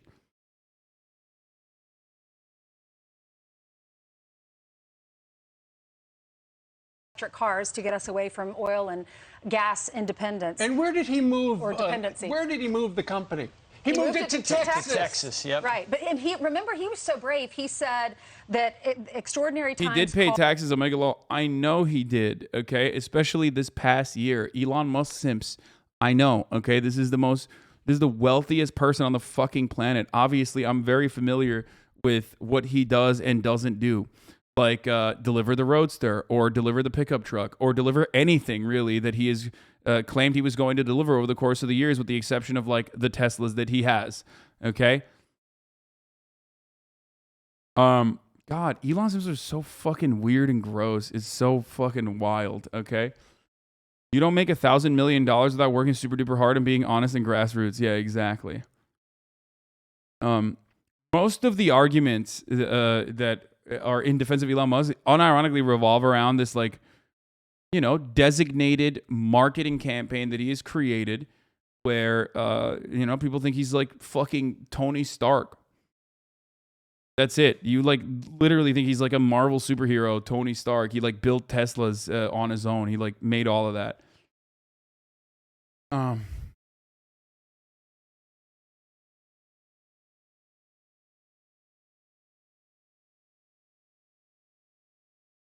All for extraordinary measures. We need to be producing more oil and gas. Even though that's going to hurt his bottom line, he was a patriot saying our gas prices have gone so high, people can't afford electric cars yet. We don't have enough of them yet. So in the meantime, we need to produce more oil and gas. Well, he's been a critic of Joe Biden's. He moved. There was a pandemic that destroyed the economy, and you're upset about not delivering new cars? Wait, new cars? Are you fucking stupid? Was the Roadster pre-pandemic or post-pandemic, you fucking dumb Elon simp? Yeah, remember when Elon Musk started off by saying he was going to deliver a Roadster or do battery hot swaps, which, like, of course, never came to fruition. They moved on. Or said that he was going to universalize the supercharger stations, and none of that ever came to fruition with the exception of Norway testing it out, only because European countries have at least some level of consumer protection. Remember when all of that fucking happened? And like that all happened, of course, during the pandemic. It's wild. It's wild. Look, Elon Musk is, just like every other incredibly successful businessman in the United States of America, a con man, okay? And when you're really, really good at being a con man, you can get to a level of legitimacy where you are no longer considered a con man, and you are now considered a titan of industry. That's how it works. If you stay at the lower levels and you're just fucking doing like MLM schemes or whatever the fuck, then you're just a con man, okay? If you're fucking over other people, you're just a con man. When you get to a certain level of legitimacy and you have an entire fucking army of lawyers and other people that you've hired underneath you, then you're no longer a con man, you're a business titan, okay?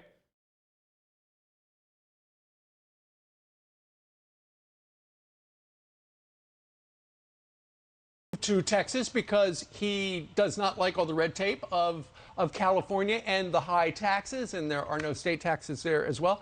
You know what? The reaction from Republicans was immediate. A number of Republicans. It's also fucking additionally hilarious that the government subsidies have kept, or the credit swap, or the energy swap credits that have kept his company afloat in times where he literally was insolvent, okay? Like straight up on the verge of bankruptcy when he was not delivering any fucking cars whatsoever, when he just kept lying and not delivering shit.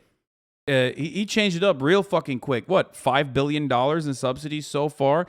And I don't even have a problem with subsidizing renewable energy initiatives. It's just fucking wild that the guy who built every single industry that he has done, every single fucking vertical that he has targeted, is reliant on government subsidies, okay? Every single one. SpaceX is basically outsourcing NASA, okay? Privatizing NASA research, built on the bare bones of NASA, built on fucking scientists that work at JPL, okay? That's one. The fucking solar panel business, again, built on subsidies, completely and entirely built on subsidies, of massive failure regardless. Same with fucking Tesla, okay? That is how he has done everything. Solar City, yeah. Every single fucking initiative that he has started has relied on the government faucet, okay? And normally I don't have a problem with that unless you are literally also giving back, okay? Recognizing that this is important. Doing a better job protecting your fucking workers, okay?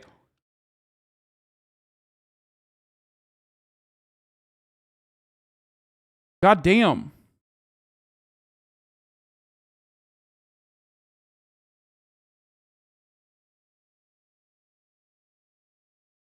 People saying, what about PayPal? Like the one fucking instance where he was also aligned with a fuckload of other like actually smart individuals is the one instance where like, yeah, it was successful. PayPal was good. Okay, there you go. Not reliant on government funding. You got me on that one. You nailed that one, dude. That was really good.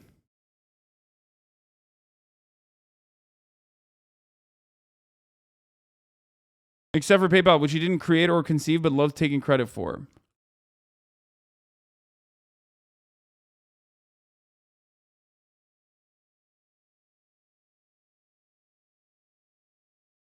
He bought majority shares in Tesla when it was in early production, kicked out founding members out after acquiring majority shares. Looks like he's going to do the same with Twitter. And I don't think he's going to be able to do the same with Twitter, but we'll see.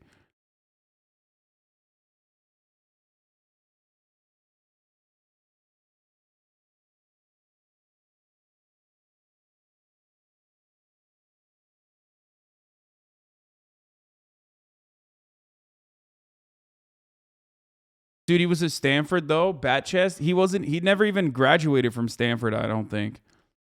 I think he just takes credit for it. But did he even graduate from Stanford? I don't think he did. Not that it fucking matters. I mean, who cares? I know dumbasses that also went to Stanford, so.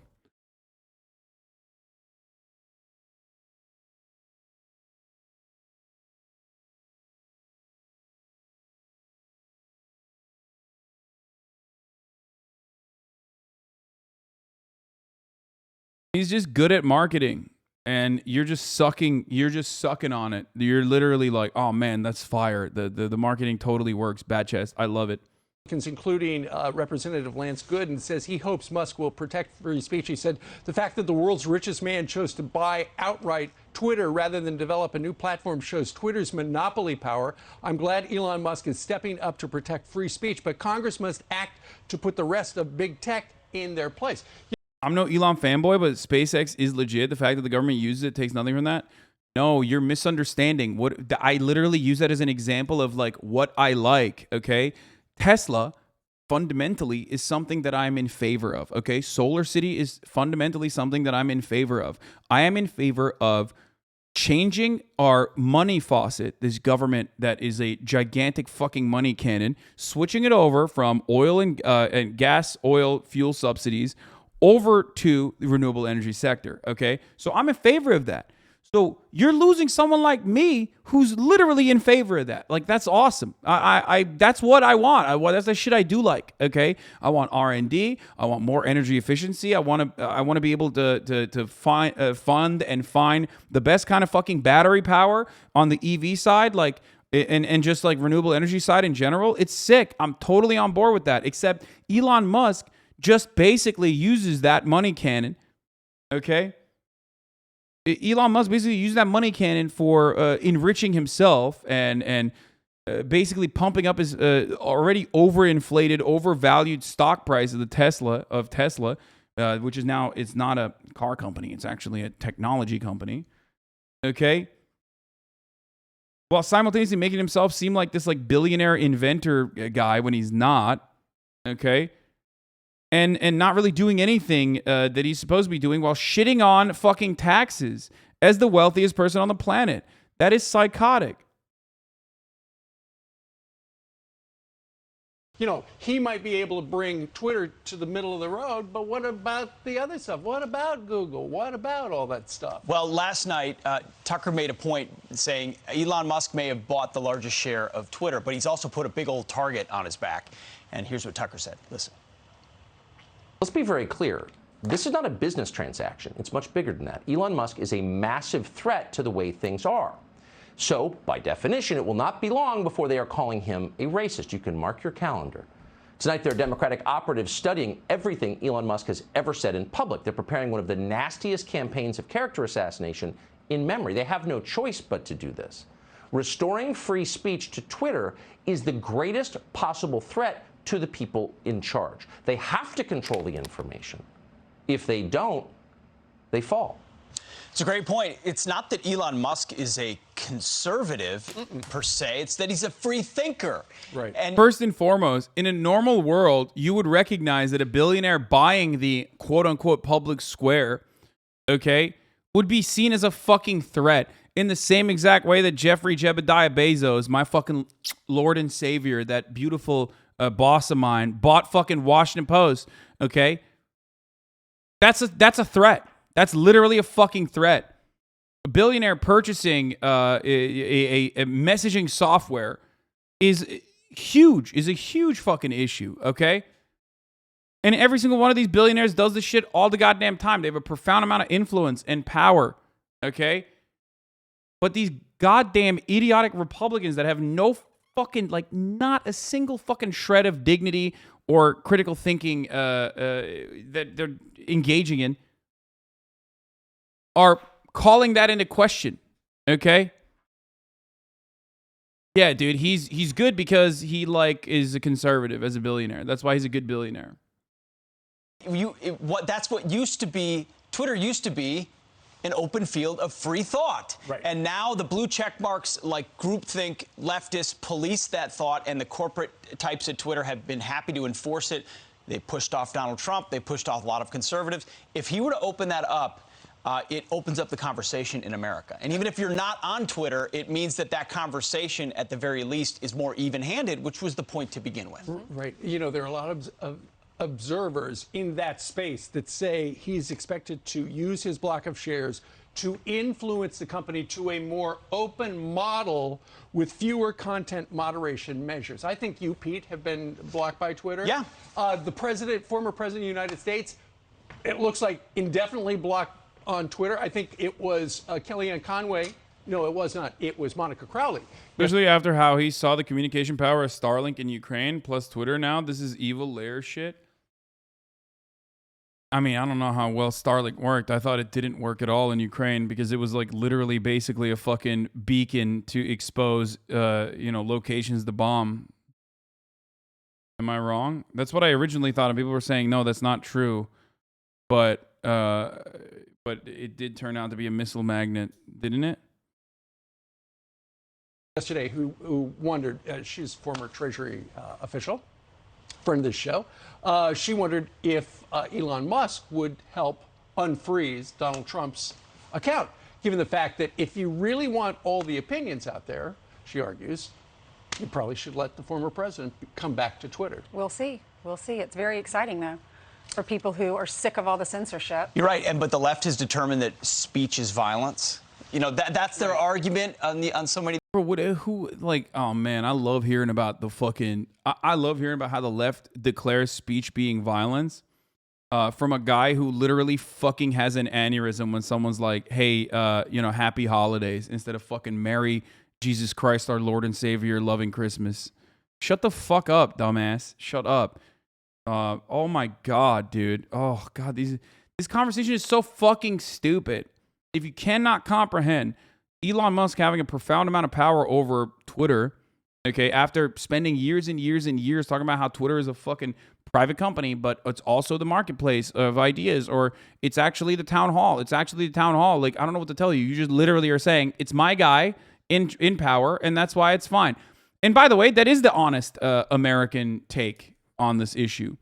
That is the honest American take on this issue, is that free speech only fucking matters as far as you can manipulate it for your side. That's it. That's why Nazis regularly talk about how much they love free speech, but like Nazis are not notorious for allowing free speech to happen. It's just that they are using it as an opportunity to, gain as much power and as prominence as possible, right? Until they can actually say, fuck free speech. We're not doing that. That's precisely why if you're a revolutionary black organization or a leader of a revolutionary black organization, God forbid a communist one, right? Like a Maoist third worldist one or whatever, you get fucking executed. But if you're the Klan, you get police protection at your rallies. Free speech historically will routinely, almost exclusively protect white supremacists and racist motherfuckers in a white supremacist and racist country, okay? Today, you buy a big house. Yes.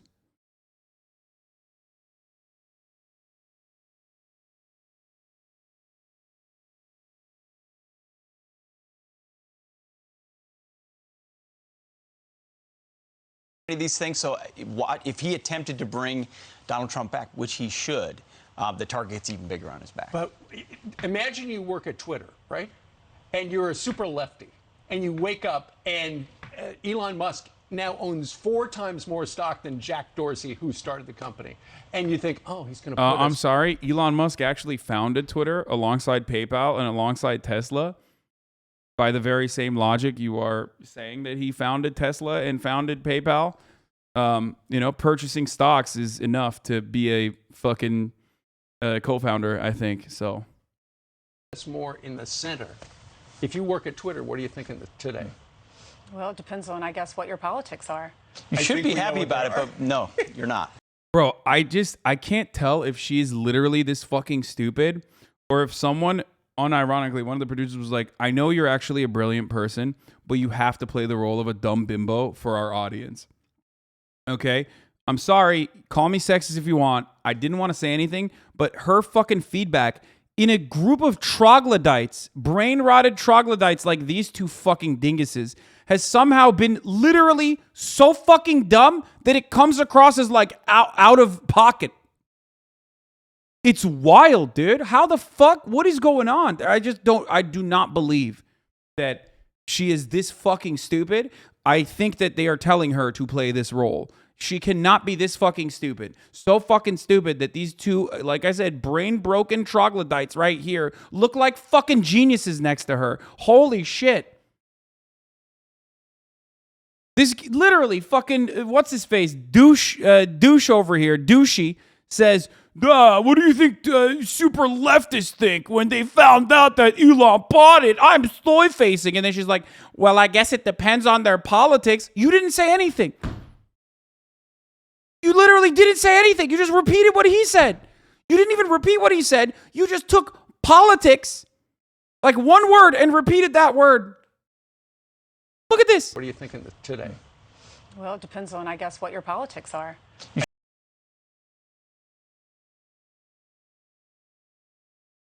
That was the question, dumbass. Say something racist. What the fuck are you doing? It's not that hard. Literally just say something racist. Say something transphobic. Like, I don't understand. It's so easy to be a conservative commentator. What the fuck is wrong with you?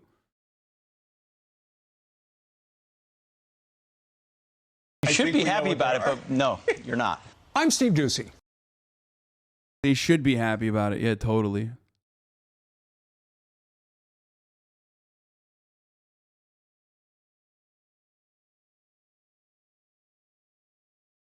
Anyway, speaking of fucking billionaires who absolutely love, and I mean love, free speech and labor unions, we're going to talk about both of those things today, by the way, which is wonderful and awesome to talk about because, you know, obviously you guys know they love it, okay? Who's paying you to hate on Elon Musk? Who's paying me to hate on a fucking billionaire, dude? What the fuck?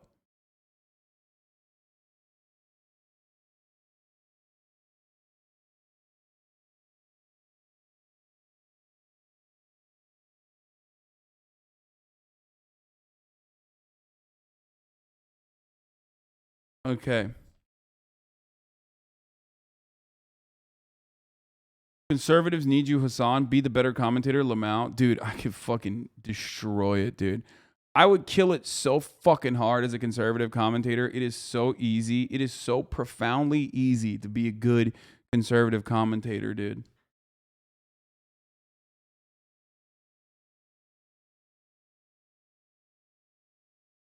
Yeah, I'll talk about the BLM article, the BLM House article in a little bit. I'm just going to cover the other part about the Elon Musk thing was this one. Elon Musk got his wealth by being born into a family of apartheid South African emerald mine owners, scamming people with PayPal, and then the state for billions in subsidies, and is now using that wealth to buy shares in Twitter, all to make sure this won't ever happen again. This was Existential Comics who fucking posted, the government invested more money in Tesla and SpaceX than you by far. They have no voting shares because you sell off overinflated stocks to keep public from having a say in your publicly funded companies. Subsidies are a drop in the bucket. That article was pushed as propaganda to counter the IMF study showing fossil fuel subsidies to be $5 trillion a year. Even if the $4.9 billion was true, combined market cap of Tesla and SpaceX is $80 billion. Where did that $75 billion come from, asshat? Jesus, dude, market cap isn't what was invested. You put in like 70 million of the money you got from ripping people off with PayPal. The government put in $500 million. If you allowed that money to be vested into shares, they would own part of that market cap. No use arguing with a chimp. You're blocked. Elon Musk was so butthurt about this Existential Comics tweet that he literally went back in 2021 to an argument from 2018 and he replied to it, okay? Where he said, combined Tesla plus SpaceX market cap is now over 1.2 trillion, which means 4.9 billion is less than 0.4% of combined company value.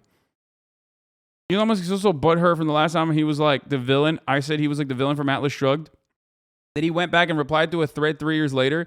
It just goes to show no matter how much you win at life, you can still be a loser in your heart. Is almost inspiring. For a detailed overview and deconstruction of Elon Musk's grift persona, from his family background to the lies about him being raised poor all the way up to Tesla and his reliance on state subsidies, see the clips and information in this thread. Take a look at, say, computers, the internet. So you take a look at, say, computers, the internet, lasers, microelectronics, satellites, run through the whole gamut. Where'd they come from? They come mostly funded by the Pentagon at institutions like MIT. Taxpayers pay for it because the Russians are coming, so we have to pay for it. And the end result is, Bill Gates is the richest man in the world. Steve Jobs could set up Apple. The first computers that reached the market were 1977, Apple. That's about 30 years, after 30 years of development, mostly in the state sector. Now, that's where the risky, costly work is done. Walk around MIT today. Only 3 certainties in life, okay? Or 4, actually. Death and taxes is not a complete list, okay? Death, taxes, and squirrel posting about posting Noam Chomsky videos, okay? These are the certainties in life. And of course, if you're asking what the 4th one is, it's the top of the hour. A lot of you fucking figured that out already. God damn it. Where there's a 60-second ad break. And if you no longer want to see those ads, all you need to do is subscribe, obviously. You can do that for $5, or you can do that for free with a Twitch Prime by connecting your Amazon Prime account to your Twitch account. You get 1 free Prime subscription a month. At 1 p.m., like I said, I was going to have Steven Donzinger on, which we are going to have on right now. And we're going to talk to him for a little bit about the unjustifiable house arrest that he has withstood for successfully suing an oil giant. Okay?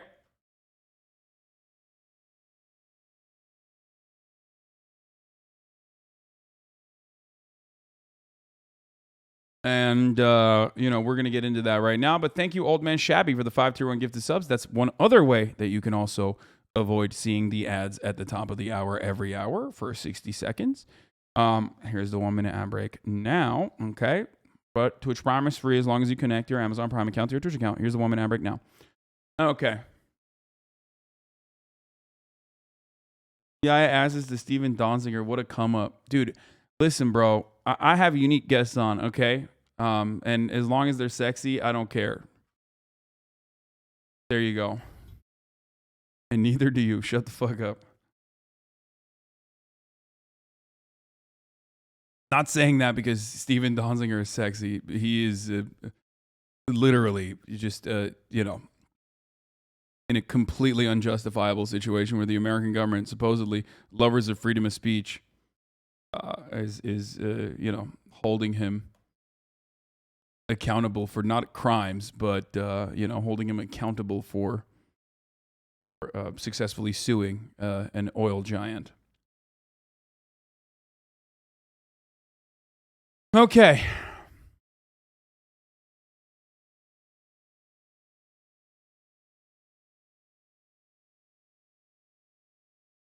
For Donzinger, I'm also gonna prep you guys by watching a video. There's a Vice video on him, and I think that'd be good to watch.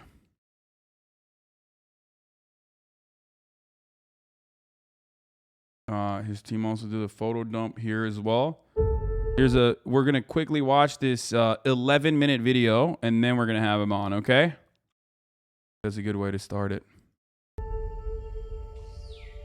World's worst. I always remember a story Umberto talks about a lot of how when he was a little kid, there's an enormous river in front of the village where he lives in the forest, and one day it just became absolutely riven with black oil. Sick. When you see the river on fire that your people have depended on for 1,000 years because of oil contamination, you see your life and your future go up in flames. What some environmentalists call the world's worst oil-related disaster.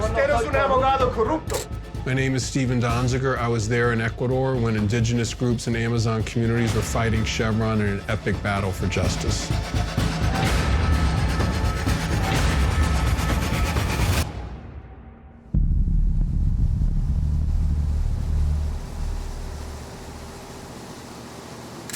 My first trip to Ecuador was in April of 1993. I went down with some lawyers and scientists to investigate reports that Texaco had dumped literally billions of gallons of toxic oil waste into the pristine Amazon rainforest where indigenous groups live.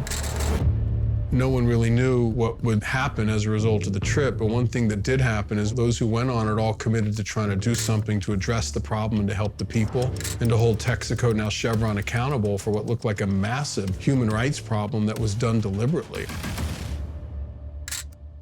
On my first trip, I was shocked by what we found. I expected to see pollution. I was shocked by the extent of it. Massive pools of oil, literally thousands of them all over the rainforest. The oil was on their clothes, it was in the air they breathed, it was in the food they ate, it was in the water that they drank. It was an apocalyptic nightmare.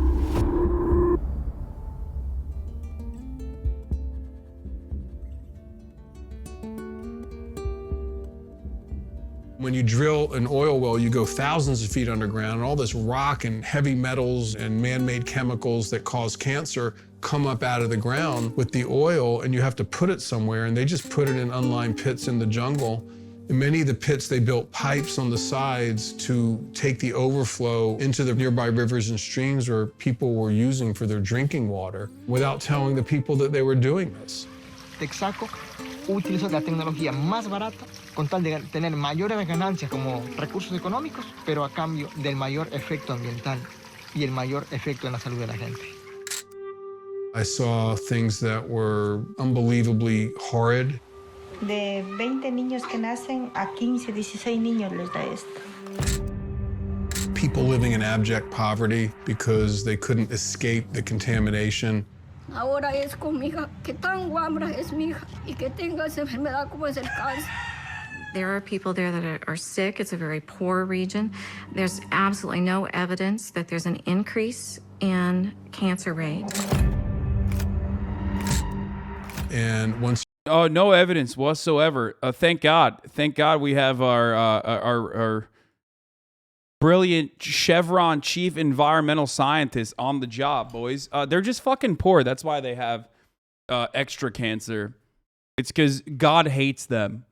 That's what it is. It's not the petroleum that we fucking dumped into their natural water supply regularly with practices that would be completely considered unacceptable anywhere else on the planet if it wasn't like fucking random indigenous people living in huts that we were destroying the lives of. It's a very poor region.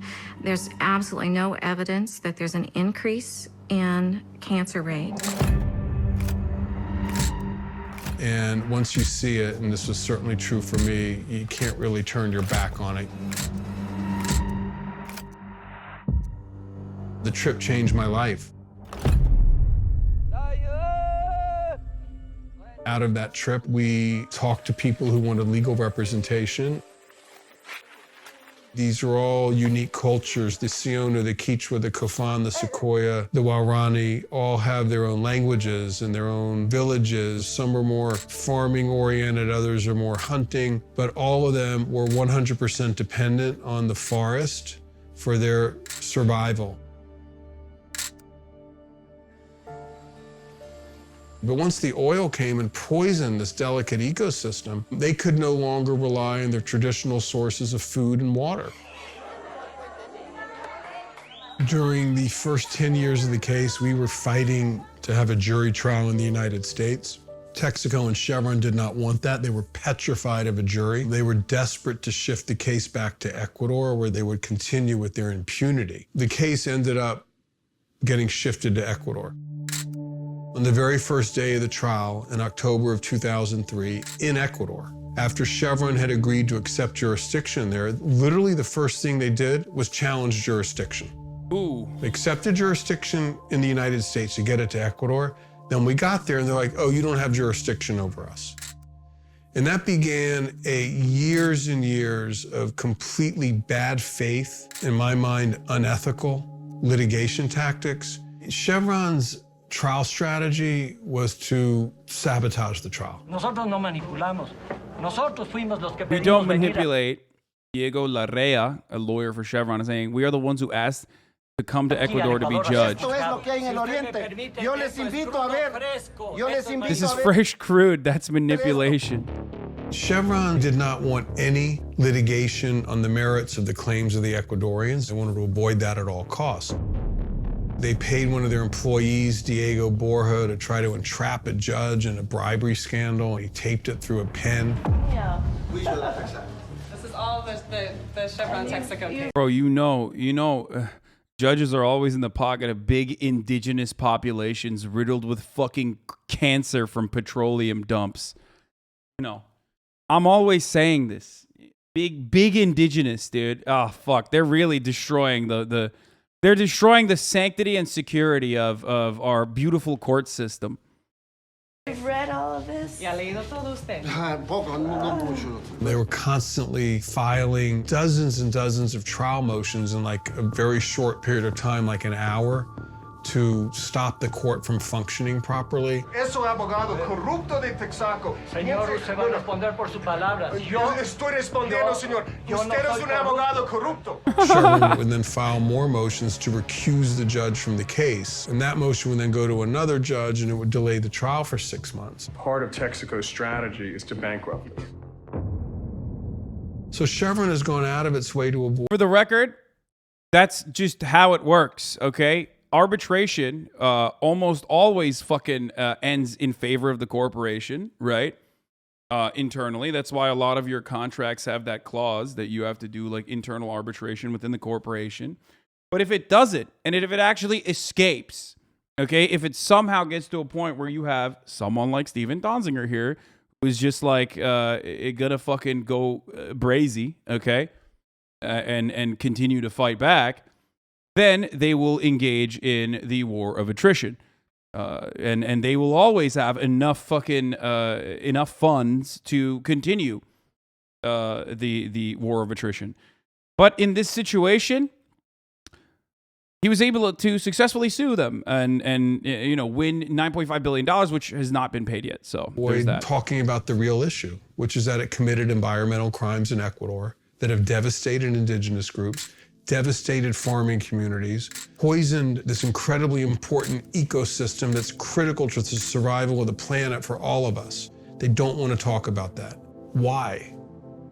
Because it will undermine their business model.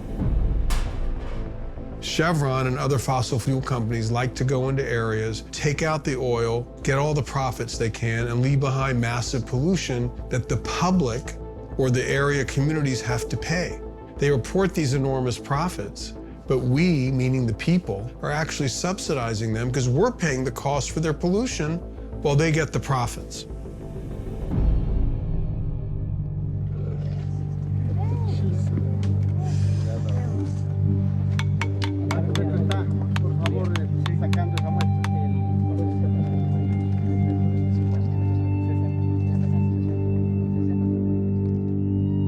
So the case in Ecuador ended on February 14th, 2011 with a resounding victory for the affected communities. But up to this point, even though the people in Ecuador won the case, they've yet to receive the first dollar of their judgment. Vimos la dramática presentación ahí, en que todo el mundo ya asumió que ese material que salía era petróleo y tenía la marca Texaco.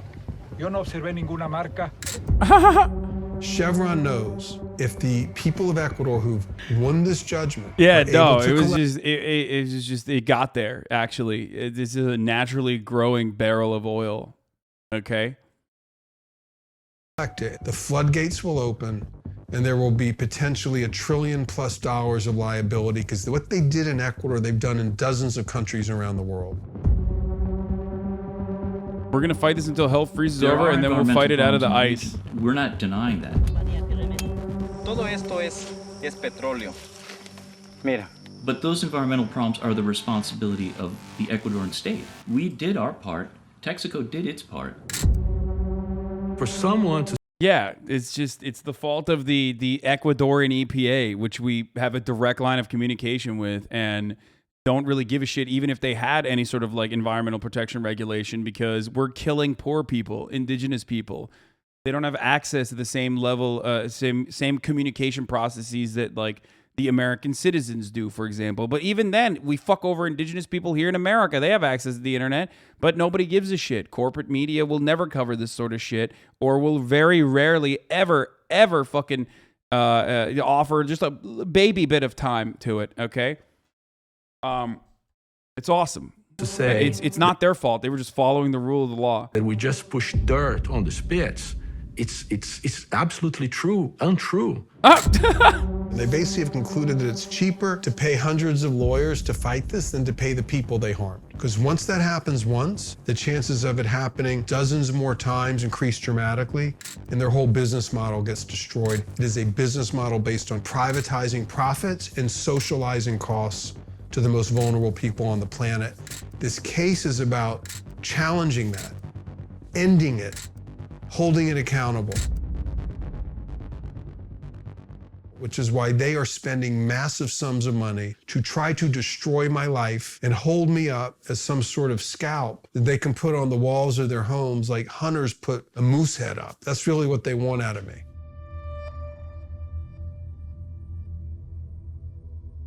In August 2019, in connection to a lawsuit Chevron filed against Stephen in 2011, Stephen was charged with criminal contempt of court and put under house arrest. Human rights lawyer, detained in the United States of America on bogus charges to help a U.S. company evade a $10 billion environmental liability owed to the most vulnerable indigenous groups in the Amazon. So what's the point of this other than to punish me for my successful human rights advocacy for the people of Ecuador? Their entire strategy now is to sue anyone who wants to help the case. For the record, he didn't even break the fucking rules. Like, in this situation, they actually took it to criminal court, and they were like, no, that's ridiculous. We're not going to prosecute him. So then they found a fucking positive judge that would destroy his life in civil court. He's not actually he's not in prison for anything other than you are getting sued. What? Radical moral internist? Shut the fuck up. He literally hired a judge, basically, to charge him, to hold him in contempt of court, in criminal contempt of court, and just basically sideline the criminal justice system. It is insane. Okay. Including the lawyers, including me.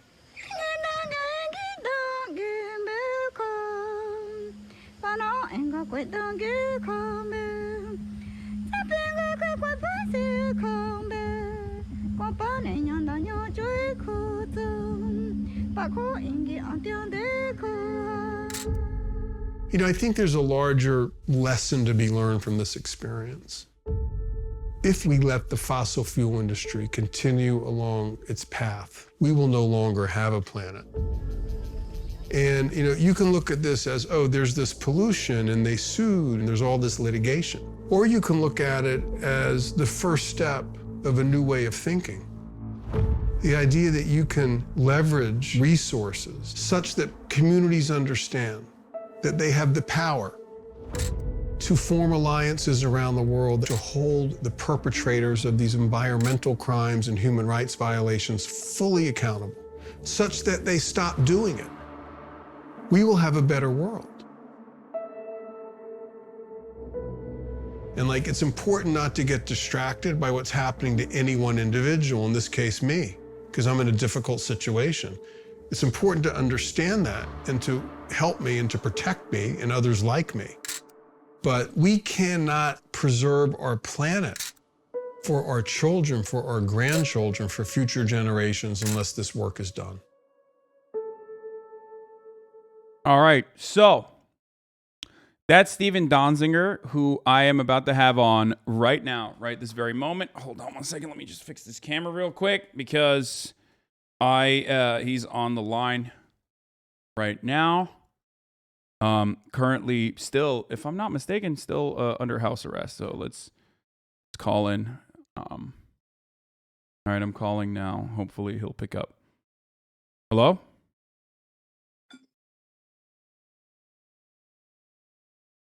Hello? Hey there. Can you hear me? I can hear you fine. Do you need me on video? Yes, that would be great if you don't mind. But if you don't want to be on video, that's also fine. Happy to be on video. All right, perfect. Let's do it. All right, let Okay, me there we just go. Is that okay? pop this out real quick. Yeah. No, that's brilliant. Perfect. Let me just also, I have to do this live. So, you know, I have to do the production live. So that's one of the unfortunate consequences of that is that like I have to figure all this stuff out in real time. But let me just like put your, oh, there it is. It worked perfectly, as a matter of fact. All right. So before we get started with anything, first and foremost, is it Donzinger or Donzinger? Donzinger, right? Donzinger, there's one N. Okay, good. All right. I don't want to mess it up. All right, ladies and gentlemen, you just watched the video that we just watched, the world's worst oil-related disaster you've never heard of. And Steven Donzinger, you are still currently, after basically for 2 years as a human rights lawyer, you've served a unjustifiable criminal contempt of court house arrest, and you are still under house arrest right now, right? I believe that they had like taken you off of house arrest and actually sent you to prison. Now you're back. Serving that sentence. That's correct. I've been under house arrest now for almost 1,000 days for something that no other lawyer has ever spent a day under detention for in the history of our country. But yeah, I spent 45 days in federal prison, another 900 and I've kind of lost count, 30 or 40 in house arrest here in my apartment in Manhattan. So can you walk everyone through, I mean, a lot of people are aware of your situation, but can you walk us through exactly what crime you committed to get to this situation? Sure. First, I didn't commit a crime, but my so-called crime in the eyes of Chevron and the fossil fuel industry was, as a human rights lawyer, I think I was a little too successful representing my indigenous and clients down in the Amazon of Ecuador. We fought for years, myself and other lawyers from Ecuador in the courts down there to win a historic judgment in the amount of $9.5 billion against Chevron. And Chevron tried to criminalize me. They didn't want to pay the judgment. They vowed to fight it until hell froze over and then fight it on the ice. That was the words of their top lawyer. And then they concocted this scheme with the cooperation of 2 federal judges here in New York to basically detain me for protecting the interests of my clients. So, the pretextual crime was that I didn't turn over my computer on court order to Chevron. Instead, I appealed the order. And while it was pending appeal, I believe the order was unlawful. While that unlawful order was being appealed, the judge who issued it claimed I committed a crime by not following the order I was appealing. And none of it made any sense. It was clearly an attempt to retaliate against me and my indigenous clients in Ecuador for holding Chevron to account for its massive oil pollution in the rainforest. Yeah. Also, there's a little bit of drama leading up to this court case to begin with, right? I mean, I believe, if I'm not mistaken, originally there was attempts to criminally prosecute you, which of course no one was willing to take because it's a ridiculous. It would have been a ridiculous court case for the criminal justice system to take on. So there was basically a sidelining of that and the hiring of a judge to try you in civil court. That's true, and that's an extremely important point. I've never been prosecuted criminally or charged with a crime by a normal prosecutorial entity that is, government prosecutor's office.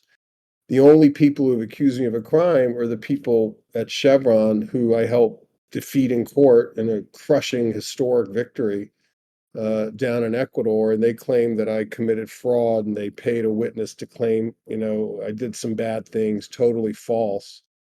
And they, took that into a U.S. judge who's a former tobacco lawyer. His name is Lewis Kaplan. And he just tried to steamroll me without a jury. And then after that, he tried to get me prosecuted for refusing to turn my computer over to Chevron, which is preposterous order. It would be unethical for me to do so. That case, the U.S. Attorney's Office refused to take it, so the judge appointed a private Chevron law firm to prosecute me directly. And I have to say, of all the things that have happened to me, there's so many irregular things. This, I think, is the most terrifying. I was basically prosecuted and deprived of my liberty by a Chevron lawyer in the name of the U.S. government. That's never happened before in our history.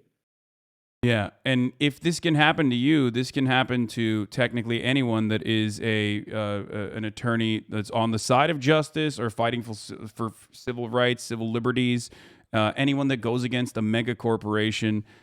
This is basically establishing a template for how you can continuously sue people and even jail them unjustifiably. What would you say is one of the reasons? I mean, what would you say to the lack of mainstream media coverage in this process?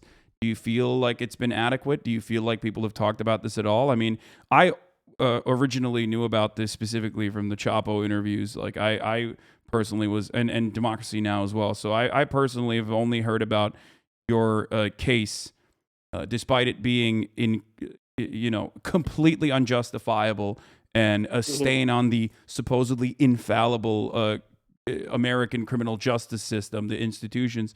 I've only heard about it from independent media outlets. Why do you think that's the case? Well, as you know, I'm sure better than most, it's hard to get big media to cover certain topics in America. When indigenous people beat the heck out of a big American oil company in a foreign court, they're just not covering it. I can't explain it. I mean, we have personally pitched 7 different reporters at the New York Times, and every single one was interested. And then they'd kick it upstairs, and the story would be killed, including one extremely well-known writer who worked 2 weeks on a story for the magazine before it was killed. I mean, I will point out that Chevron's, the lead lawyer of the New York Times on media affairs is the same lawyer at the Gibson Dunn law firm paid by Chevron to detain me. So there's a total conflict of interest at the newspaper. But of course, that doesn't explain the power of the fossil fuel industry and their ad dollars to control news coverage at some of the main networks like CNN or MSNBC, which also really haven't covered this. But to the credit of the independent media, people like yourself, Marianne Williamson, Katie Halper, Crystal Ball, I mean, there's so many people, Will Menaker, the Chapo guys, have covered this, and they really have spread the word such that our narrative has gotten out there in a very big way, and it's reached millions and millions of people. So, you don't need those big media companies anymore to get your story out like you did prior to the internet. So I'm appreciative to you and others who really create these platforms where people like me can actually tell our stories. Yeah. Amnesty International has talked about this before as well, with the over 100 environmental and human rights organizations joining Amnesty International's call for Biden to pardon you.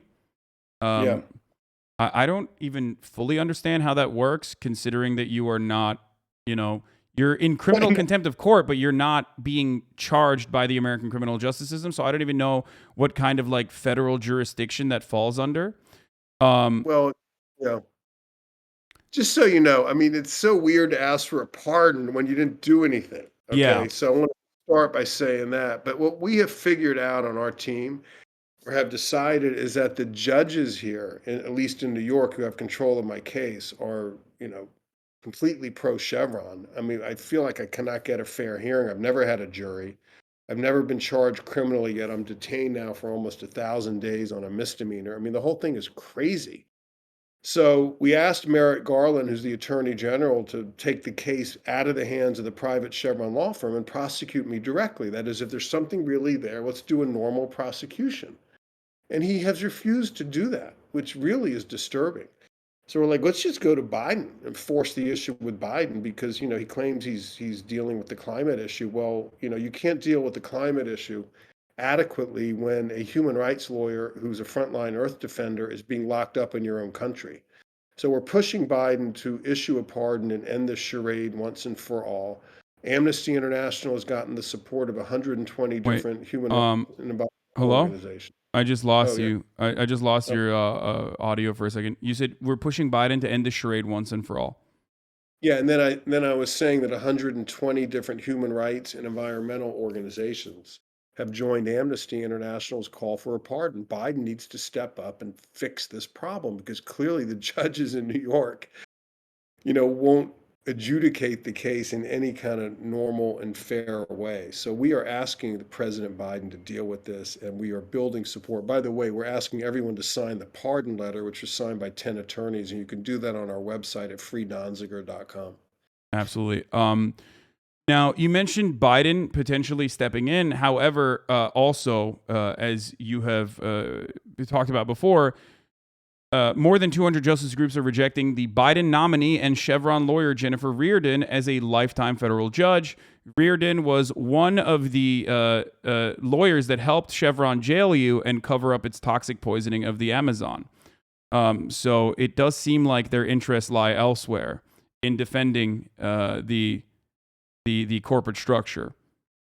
Well, I want people to really sort of think about how bad this is for a second. Okay, the lawyer you just mentioned, Jennifer Reardon, is a Chevron lawyer at a private law firm that financed the criminal prosecution of me. Why is she being nominated by Joe Biden to the federal bench? Not only to the bench, but to the very same court where Judge Kaplan sits. Judge Kaplan and Judge Preska locked me up. They've kept me locked at the behest of Chevron and its law firm Gibson Dunn. So now we're going to have another judge on the same court from the Gibson Dunn law firm. It's kind of funny. You never really see human rights lawyers become judges. There always seem to be these corporate defense lawyers. And, my opinion, they rigged the system against human rights victims like those in Ecuador, especially when they come into U.S. court. So, I think it's wrong. I think it's outrageous, actually, for the United States Senate, for the Democrats, for Biden to be pushing onto the federal bench someone who has represented Chevron, attacked the Amazon, helped Chevron destroy the Amazon, attacked indigenous peoples, and jailed me. That person just is unfit to serve as a federal judge, in my opinion. No, absolutely. Do you think so? How much money has been paid to the victims thus far out of the $9.5 billion that was successfully sued, that you successfully sued this company for? Zero. So not a single dollar has been paid off so far. Chevron planted some trees in the median of a highway in Ecuador's capital of Quito. That's about all they've done. They have never paid the judgment. They have not only not paid it, they vowed to never pay it. They forced the indigenous peoples to chase their assets around the world, and they just mocked them. I mean, they also have paid, this is very important, they paid a couple of $1 billion at least in fees to pay 60 law firms and 2,000 lawyers to attack me and to attack other lawyers who held them accountable through this case. So they're paying money, even big money. They're just paying it to law firms to beat the hell out of the indigenous peoples rather than to comply with the court order that they clean up their poison in the Amazon. Have they cleaned up that poison in the Amazon at all, or have they made any efforts to even clean that up? No. I mean, they claim they have. They have these open air waste pits, and I want people to understand that. I guess people saw the Vice video, but there's 1,000 of those waste pits that they dug out of the jungle floor, didn't line them. They put pits into the sides to run the cancer-causing waste into rivers and streams that people were drinking out of, causing a massive epidemic of cancer. I mean, hundreds, thousands of people have cancer. Many have died. And they just left it there. And then in the 1990s, after we initially sued them, they covered a few of the pits up with dirt to hide them, as if that was some form of cleanup. What it really did is it made the problem worse. It's sort of like treating cancer with a Band-Aid, and it just doesn't come close to fixing the problem. And there's 1,000 pits down there that were built by Texaco, now Chevron, in the 1960s, 70s, and 80s, that are still polluting the jungle, still polluting the groundwater. They still have the pipes running into rivers and streams, and they're poisoning people. And I'll point out one important thing here.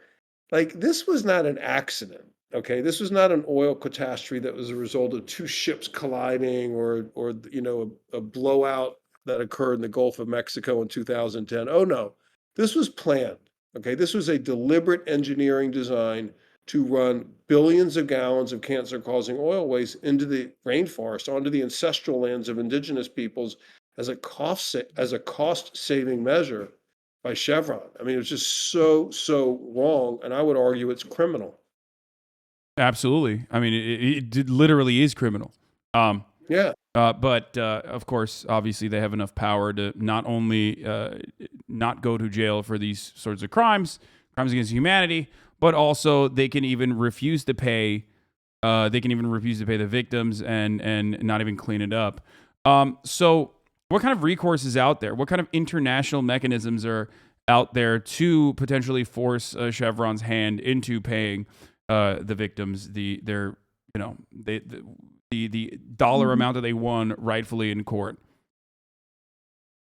Well, luckily for the Ecuadorians, there's a lot of avenues where they can force Chevron to pay. I mean, part of our issue is resources, and part of it is they detained me, and I was sort of the driving force behind a lot of these efforts, and I haven't been able to travel. They took my passport, by the way.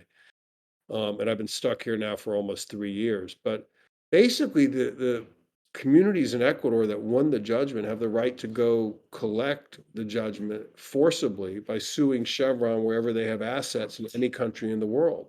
Chevron has assets in dozens and dozens of countries around the world. I mean, it's a very wealthy company. And there are lawyers, as I understand it, helping the Ecuadorians decide where they're going to file enforcement actions in other countries to, if necessary, seize the company's assets such that they're forced to comply with the court order that they clean up their toxic waste that they left down in Ecuador.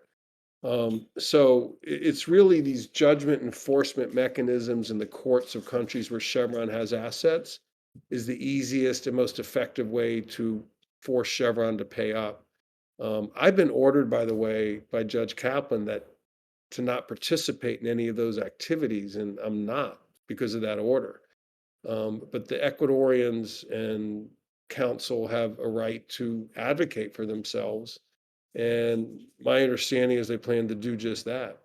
Do you feel like your current predicament being unjustifiably held in contempt of court for 1,000 days in house arrest, do you feel like this is a way to stop other lawyers such as yourself, just like yourself, from going out and fighting for indigenous people? Do you feel like this is a threatening posture deliberately created, the situation, the scenario deliberately created to showcase that, like, hey, look, if you go against us, it doesn't matter if you are in the right, we will fuck up your life permanently? Absolutely. I think Chevron is trying to turn me into a vehicle to intimidate other lawyers and human rights activists and environmental justice campaigners all over the world. I mean, they want me to be Exhibit A when young people think, well, do I want to go into this field? Do I want to do the hard work to defend the earth, to defend our planet, to save our planet from global warming? Well, look what happened to Stephen Donziger. But what I really try to emphasize, and I think this is really, really important, is this is happening because have been successful. Okay, we won the case. They didn't win. We won. And the judgment in Ecuador is invalidated by 6 different appellate courts, including the Supreme Courts of Ecuador and Canada. There's only one trial judge in the US who has tried to undermine the judgment, this Judge Kaplan, by attacking me and depriving the Ecuadorians of their lead lawyer. He's really trying to get me to quit the case such that the Chevron's victims will be defenseless and will be unable to continue to pursue their legal claims. So, I don't want people to get demoralized. Yes, they're trying to intimidate others through my example. But you know what? Look at my example. There's a way people can get inspired to do the work by seeing how successful you can be at a grand scale, such that you can really change the paradigm of an entire industry.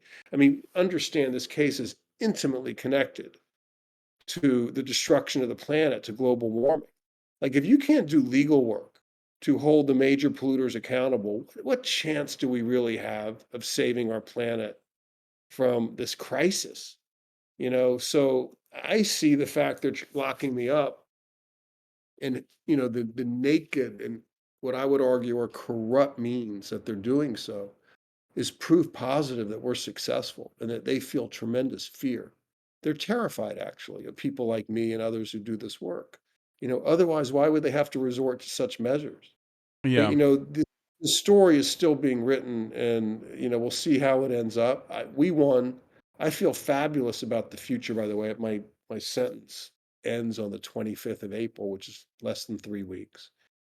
And we'll see where we go from there. I'm not the only lawyer working on the case. There's tons of other lawyers. It's not my case. I don't own the case. It's owned by the people of Ecuador. And they have a lot of legal representation. And Chevron's in for a real battle. They're facing major financial risk. What are the next steps after this? After your, criminal contempt of court is done, your sentence is over. Even though it's so weird saying that it's a sentence or criminal contempt of court. I know. It's a ridiculous situation. I know.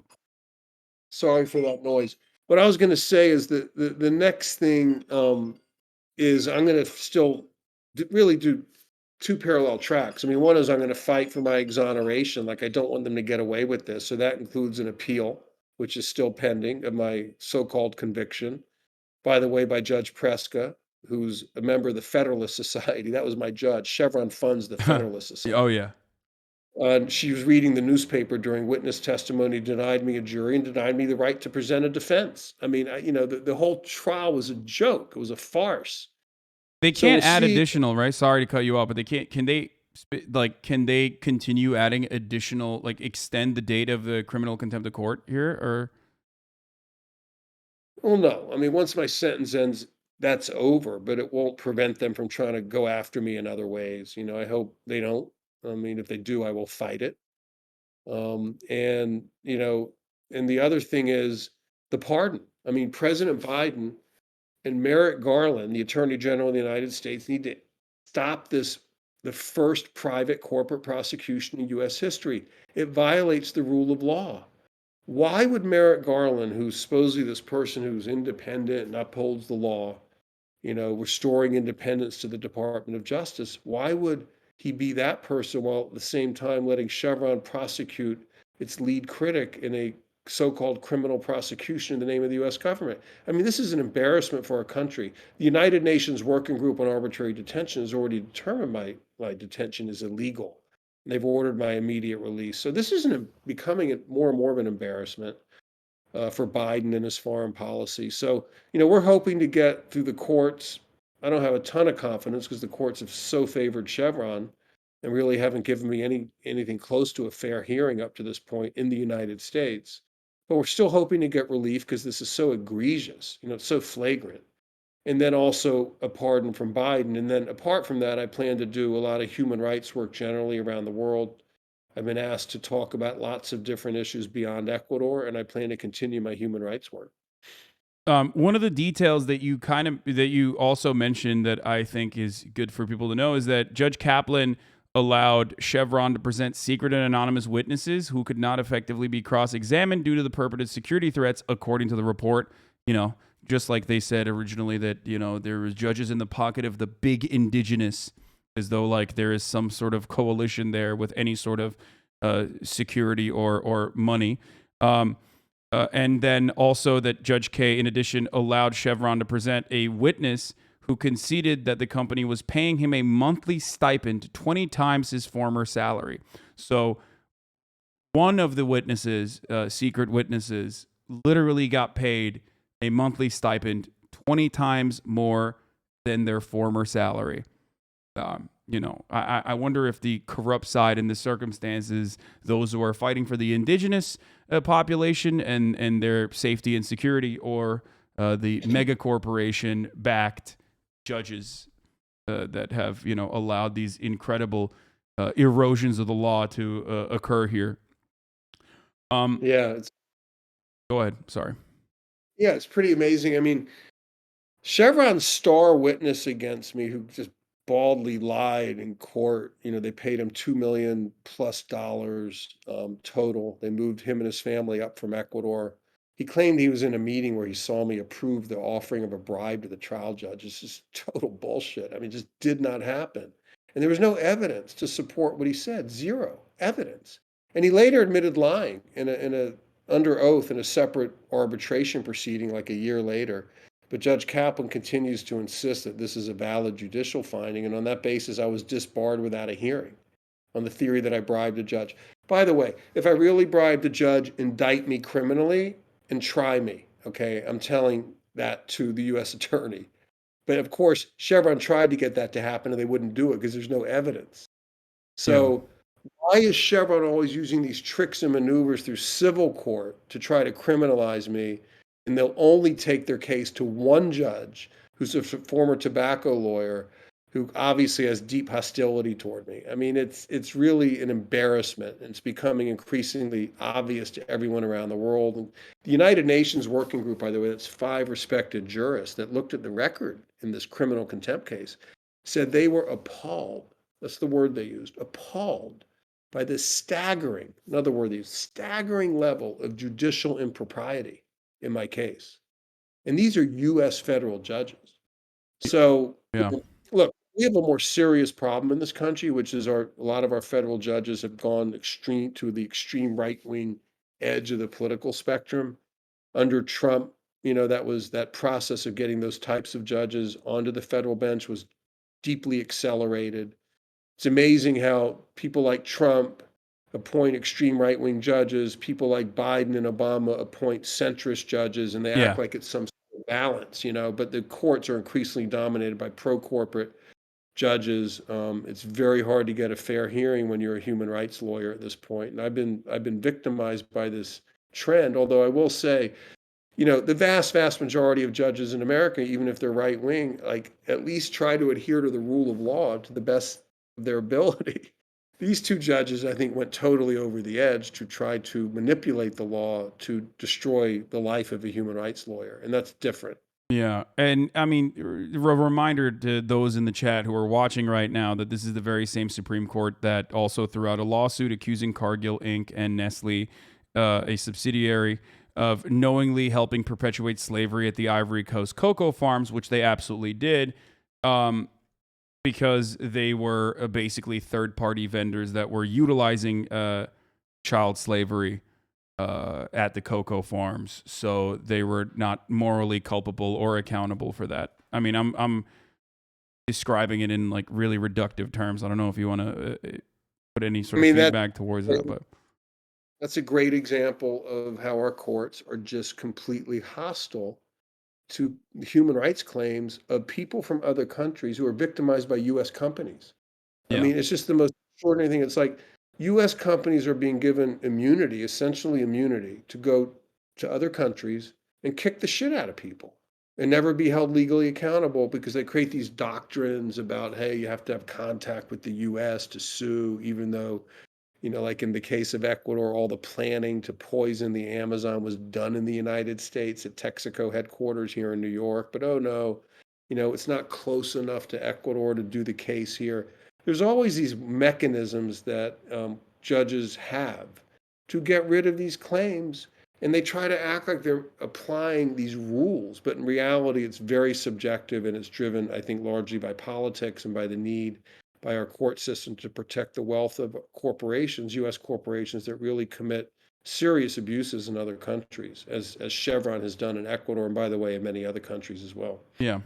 I mean, this is before we even get into, I mean, there's also other things that they keep doing, like, I don't know, utilizing the State Department to create conflict in areas, or even when they have nationalization of oil refineries or oil industries or extraction industries in general. It's a great opportunity for a right-wing coup d'etat to immediately take over the country, even if it fails. Obviously. Yeah, I mean, my experience is Chevron and a lot of these big oil companies prefer an environment where governments are corrupt. It becomes more efficient. Governments are willing to deploy the army to shoot their people when they protest pollution. Governments who will take payoffs to give them, no bid contracts. I mean, they like that. It makes it easier and more efficient than to actually play by real rules.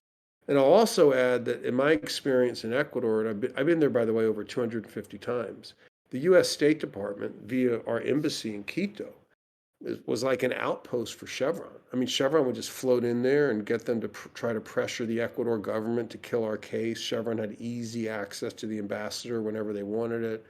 You know, they tried to make the fact that Ecuadorians were suing a U.S. company some sort of foreign policy problem for the U.S. government, where they would put it on, you know, on the agenda for their bilateral trade talks. I mean, it was awful the way big oil had the power to essentially, you know, shoehorn U.S. foreign policy in such a way that it would serve their needs, their private needs, rather than promoting democracy, rule of law, and human rights, which is the professed purpose of U.S. foreign policy. Of course, we know they fall way short of that. But it was just amazing the power Chevron had to control U.S. foreign policy in Ecuador. Yeah. Let's not forget that this is also the country that has openly stated in its own, in its own with its own legislation that they will quite literally invade The Hague if any sort of U.S. service member is ever prosecuted or extradited to be tried in the International Criminal Court for any kind of war crimes that they may have engaged in. So that's how we think here in the United States about the international rule of law or any number of different treaties or whatever we have, suggestions, conventions. They're all just they're nothing. We are the global hegemonic dominant power, and our government, unfortunately, works at the behest of the corporations and the corporate profit, rather than places the emphasis on the security of human beings all around the world. Stephen, I don't want to take up too much of your time, but I wanted to hear more about what you're looking forward to in the future now that you're going to be a free man soon, hopefully, fingers crossed. Well, this has been quite the ordeal. I mean, I literally have been in my house now for almost 1,000 days, unable to even go out to dinner, travel. I get out on occasion with passes to do like legal meetings or, very limited doctor's appointments, but pretty much here all the time. So look, I'm looking forward to resting for a few months. I want to write this story in the form of a book and reflect on what's happened. I really feel empowered, oddly enough, by having been detained. I mean, the support that I and my clients down in Ecuador received just was something I didn't expect to happen to the extent that it did. I mean, we have 68 Nobel laureates who've issued statements, dozens of bar associations around the world, 11 congresspersons, thousands and thousands of citizens have joined our campaign. By the way, for those who want to help, please go to freedonzinger.com website. Yeah, we'll be spamming that. I think originally they might have broken the website a little bit when you first mentioned it. Yeah, there's a lot of people in here watching. Oh no, it's working now. Okay, and by the way, we have a donate button. I don't really like pitching for money, but if people can even give a little bit, we have massive legal costs to deal with these monsters. So, we have thousands. The way we make this work, because it costs a lot of money to deal with Chevron. Look, we pay a penny on the dollar compared to what they pay, but we need money, and we rely on thousands of people around the world to give small amounts of money. It's sort of the Bernie Sanders fundraising model. Yeah. And so if you can give a little, please do. If you can't, don't worry about it. Give us your email anyway, and you'll get updates on the case. Again, it's freedonzinger.com. But what we're trying to do writ large is take this movement for my freedom and for justice for the people of Ecuador and build it into something bigger, really build it into a campaign for global justice through human rights, law, and climate. I mean, these types of cases are so important to all of us. And, a lot of people don't know how much power judges have to block lawyers from doing the important frontline earth defense work. People like me, people like Pablo Fajardo, who's an Ecuadorian lawyer, Julio Prieto, and others. We need to be able to do this work. There's a lot of people trying to do the work around the world, and we cannot live in a society, if we're to save our planet, where any government, particularly a government that professes to support the rule of law, like the United States, is able to lock up its human rights lawyers. I mean, we can't let this happen again. So help us. I mean, our campaign is to hold corporate polluters accountable and to prevent advocates from being attacked and jailed like this, such that this work can get done. So again, it's freedonzinger.com.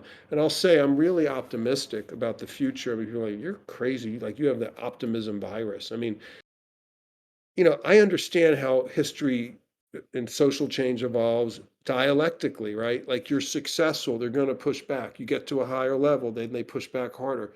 And, we've been able to elevate this whole battle to a place where we never imagined it could ever get to when we started many, many years ago. So, we're going to get it even higher. More people are going to know about it, and we're going to strengthen the hands of all citizens to do this work such that we can really gain control of our planet, or at least try to, over this very powerful fossil fuel industry. Absolutely. I'm not usually a very optimistic person, but talking to you, I get a little bit more confidence in that on that front. What other calls to action do you have for the people here right now, other than donations, which are valuable, of course, at freedonzinger.com? You also have calling, for example, Merrick Garland's office, Attorney General Garland's office, and pressing option 2. Demand U.S. Attorney General Merrick Garland and the DOJ and the nation's first corporate prosecution. Is there anything else that's important for us to focus our efforts on? Absolutely. So there's, support the campaign, call Merrick Garland, sign on to our pardon letter to Biden. We have, I don't know, somewhere between 5,000 and 10,000 signatures. We'd like to get that up much higher. So on the Free Donziger website, there's a button, you can say sign the letter. So please sign the letter. We want to keep getting that letter stronger and stronger, and we're just going to keep pushing it. I mean, there's no statute of limitations. I mean, my sentence is going to end on April 25th. Beyond that, we're going to keep fighting for this if it takes years. I mean, this is going to be an organizing vehicle as well for the movement.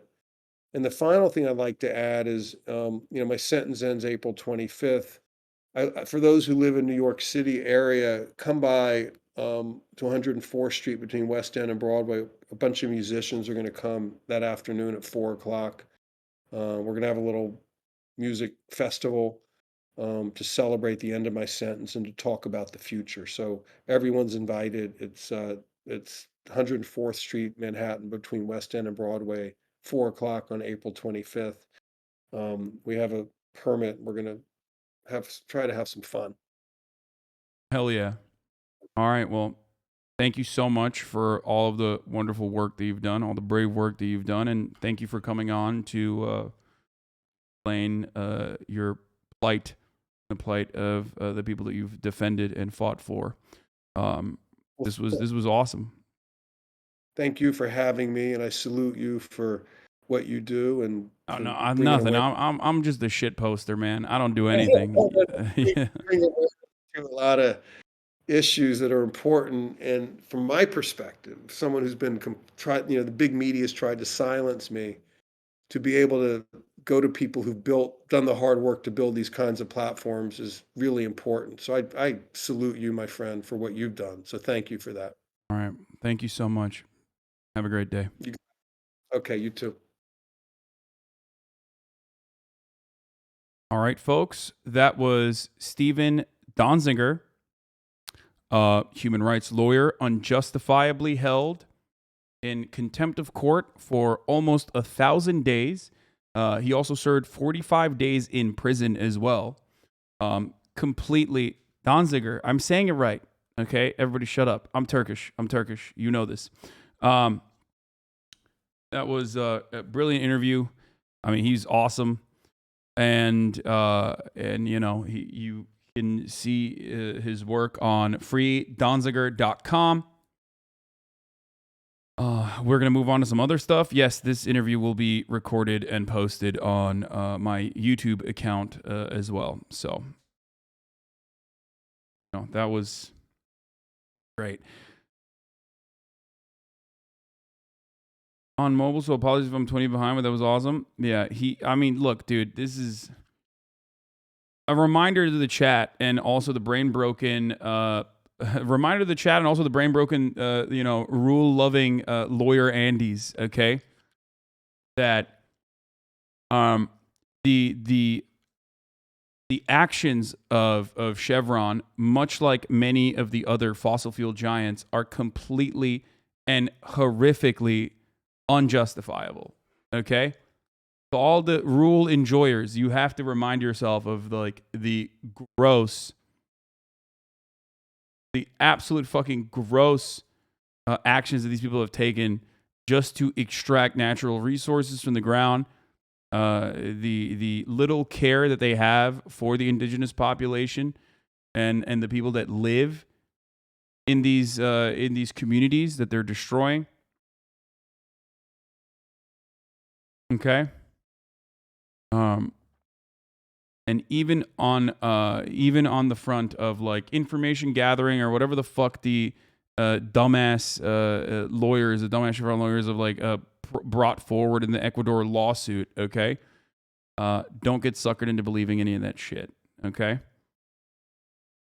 Yeah, don't be a rule lover, be a rule disagreeer, especially when the rules are created by those who, you know, care more about corporate profit than the safety and security of the people that they're fucking over, especially when those people are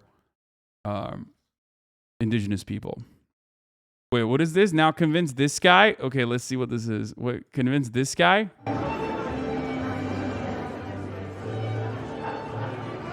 God damn it, dude.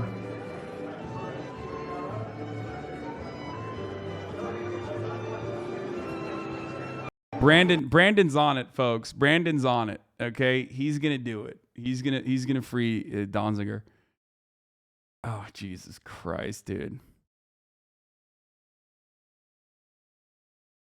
He's looking good. He's looking sharp. Looking sharp as fuck.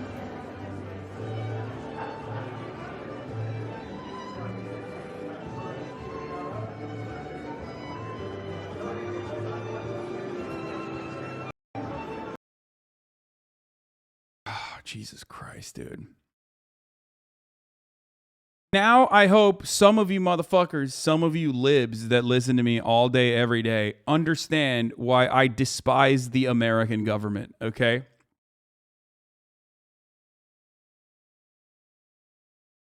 Like, this is just a fraction of the evil that we commit, justify, advocate for, continue on a fucking daily basis, okay?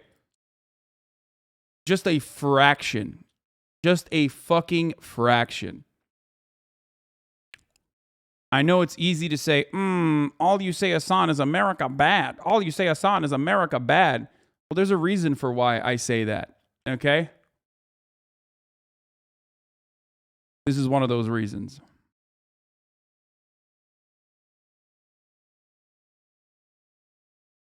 Yeah.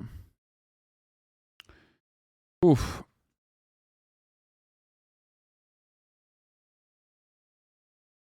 Hasan, I'm more of a both sides guy on this issue, and not because I like Chevron or any of the big oil companies, but mostly because I like the 5-hit emote. Nice.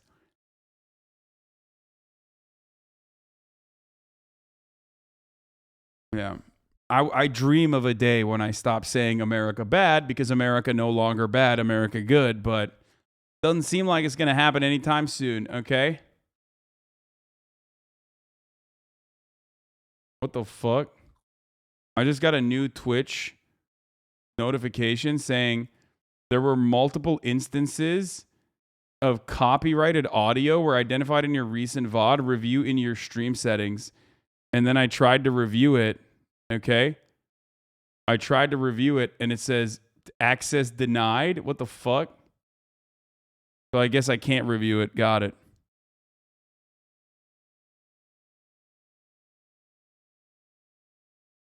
Anyway, I don't know what's going on there, but Chevron's coming after me, dude. Chevron's coming after my ass, boys. Holy fuck, it's happening. Oh, normal America things. Oh, yeah, we're going to do JD Vance in a second. Don't worry about that, baby. Oh, yeah, Hillbilly Elegy JD Vance. I love him. I love him. We're going to talk about the fucking CEOs that are freaking out. But before we do that, let's get back to our, life-saving, Tony Stark style, incredible billionaire who just bought Twitter, or at least bought the largest share of Twitter. and why Noam Chomsky despises people like him because of the lies that they tell about being self-developed millionaires, when in fact they are using government-funded technology, government-funded R&D, and government funds directly in the form of subsidies. So you take a look at, say, computers, the internet, lasers, I gotta pee, I'll be back. electronics, satellites, run through the whole gamut. Where'd they come from? They come mostly funded by the Pentagon at institutions like MIT. Taxpayers pay for it because the Russians are coming, so we have to pay for it. And the end result is, Bill Gates is the richest man in the world. Steve Jobs could set up Apple. The first computers that reached the market were 1977, Apple. That's about 30 years, after 30 years of development, mostly in the state sector. Now, that's where the risky, costly work is done. Walk around MIT today, you see Novartis, other pharmaceutical corporations ripping off, stealing the technology that's being developed in the state sector and using it for the profits of the future. That's the way the economy works. It's a very, if you read the newspapers, Financial Times, the German economic newspapers, they're constantly talking about free enterprise and markets and so on. I mean, there's some crucial facts about markets. I mean, you can like them or not, but there are some properties that they have. One property is that, say, if you invest in a risky enterprise and you invest for decade after decade, and risky and costly, and if after all of this there's some profit, it's supposed to go back to you.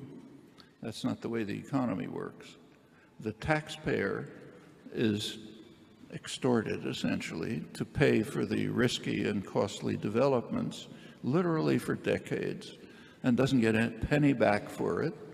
The profits go to private enterprise. That's our free enterprise economy. And the Pentagon was a funnel. Yup. And for Elon Musk to be what he claims, a real-life Tony Stark brain genius, he has to have been a self-made man, not a product of the corrupt plutocratic society's military-industrial complex, which was, as Chomsky notes, functions like a welfare program for the dull, talentless hacks like Musk. And in fact, if you look at the welfare benefits that are disguised by fiscal measures, like real estate taxes and corporate prerogatives that are untaxed and so on, it's enormous. They almost all go to the most wealthy sector, and I don't think... What do I always fucking say? Well, one, I say top of the hour, every hour there's a 6-second ad break, and if you no longer want to see those ads, all you need to do is subscribe. You can subscribe for $5. You can subscribe for free with the Twitch Prime. That way you have an ad-free broadcasting experience. Twitch Prime is, of course, free as long as you connect your Amazon Prime account to your Twitch account. But the other thing I always say, the motherfuckers who are like, oh, what, Hasan, I don't need this government handout. I always say, hey, dumbass, you think wealthy people ever stop a government handout? They expect it. They are entitled. They feel entitled to the government handouts in the form of billions of dollars. Whereas you're like, oh, I don't know if I want this check, dude. It's like the most cucked attitude you could fucking have, dude. Holy shit. They literally changed the laws and the rules to ensure that they get more handouts, okay? The job providers, dude. Holy fuck. And then you pay your taxes, and those taxes turn into those handouts, and then you get nothing in return.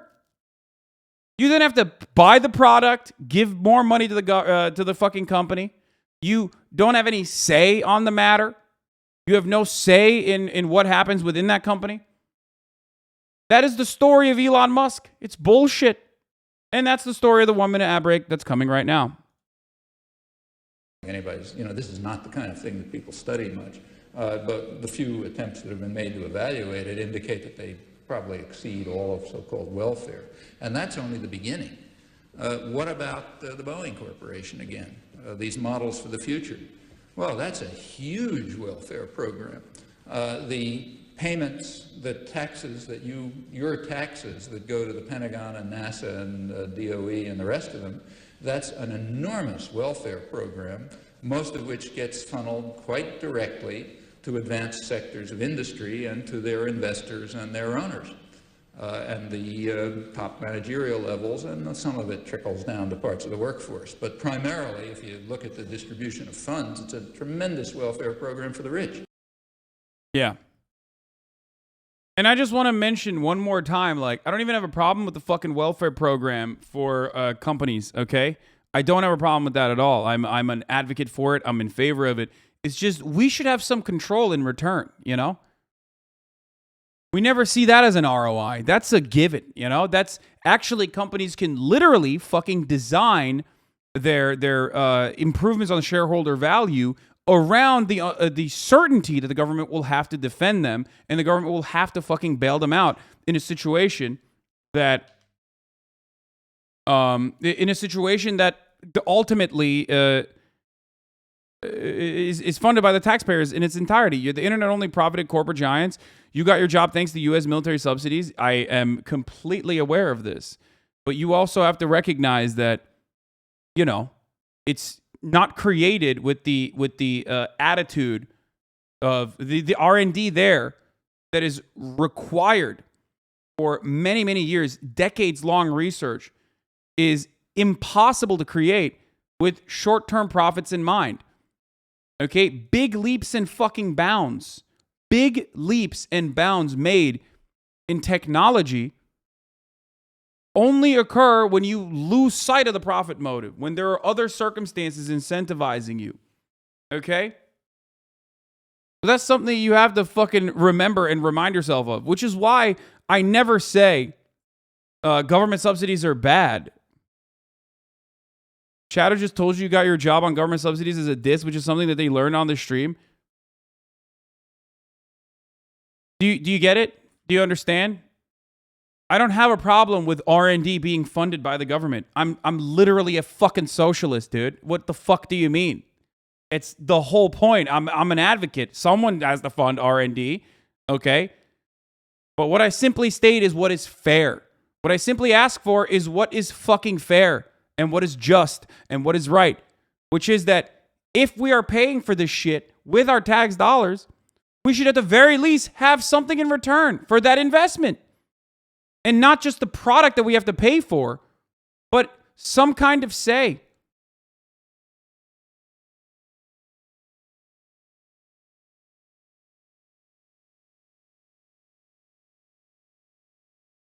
We shouldn't fund companies like SpaceX and Tesla. We should straight up nationalize them. I mean, that's, yeah.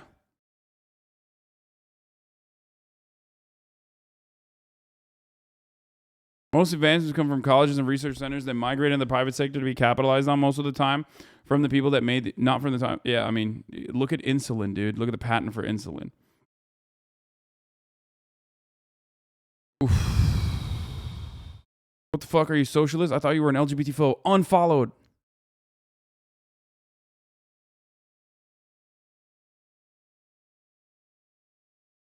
Companies must be profit maximizing in order to exist. That's natural, but they cannot violate human rights. And the fact that the state is trying to squeeze the maximum out of these companies and at the same time allows them to do evil is unthinkable. What do you mean it's unthinkable? You just described why they do it. And you also completely overlook the fact that like the entire capitalist form of governance is created to literally churn out that exact same result. It's not corporate capitalism. It's not corporatism. It's just capitalism. That's what capitalism is. Okay? It's just like, that's just how human beings operate. It just works with military contracts, good or bad, that tree. Yeah, dude, I know. I love when military contracts created penicillin. It was so sick. It's like, dude, it's not the only way to fucking build new technology. I hope you understand that. I know that you're Ameri-brained and brain broken as a liberal, so you think that like the only way that we can have like something devoid of the immediate fucking profit incentive is like dumping $7 trillion fucking dollars into the military, okay? Or $1 gorillion of the fucking military. That's the only way that we can like have some level of like some level of technological achievements that is separated from the immediate profit motive. But, you know, there are other ways. I'm just saying, you know, we could just do that and not for fucking murder machines. Okay?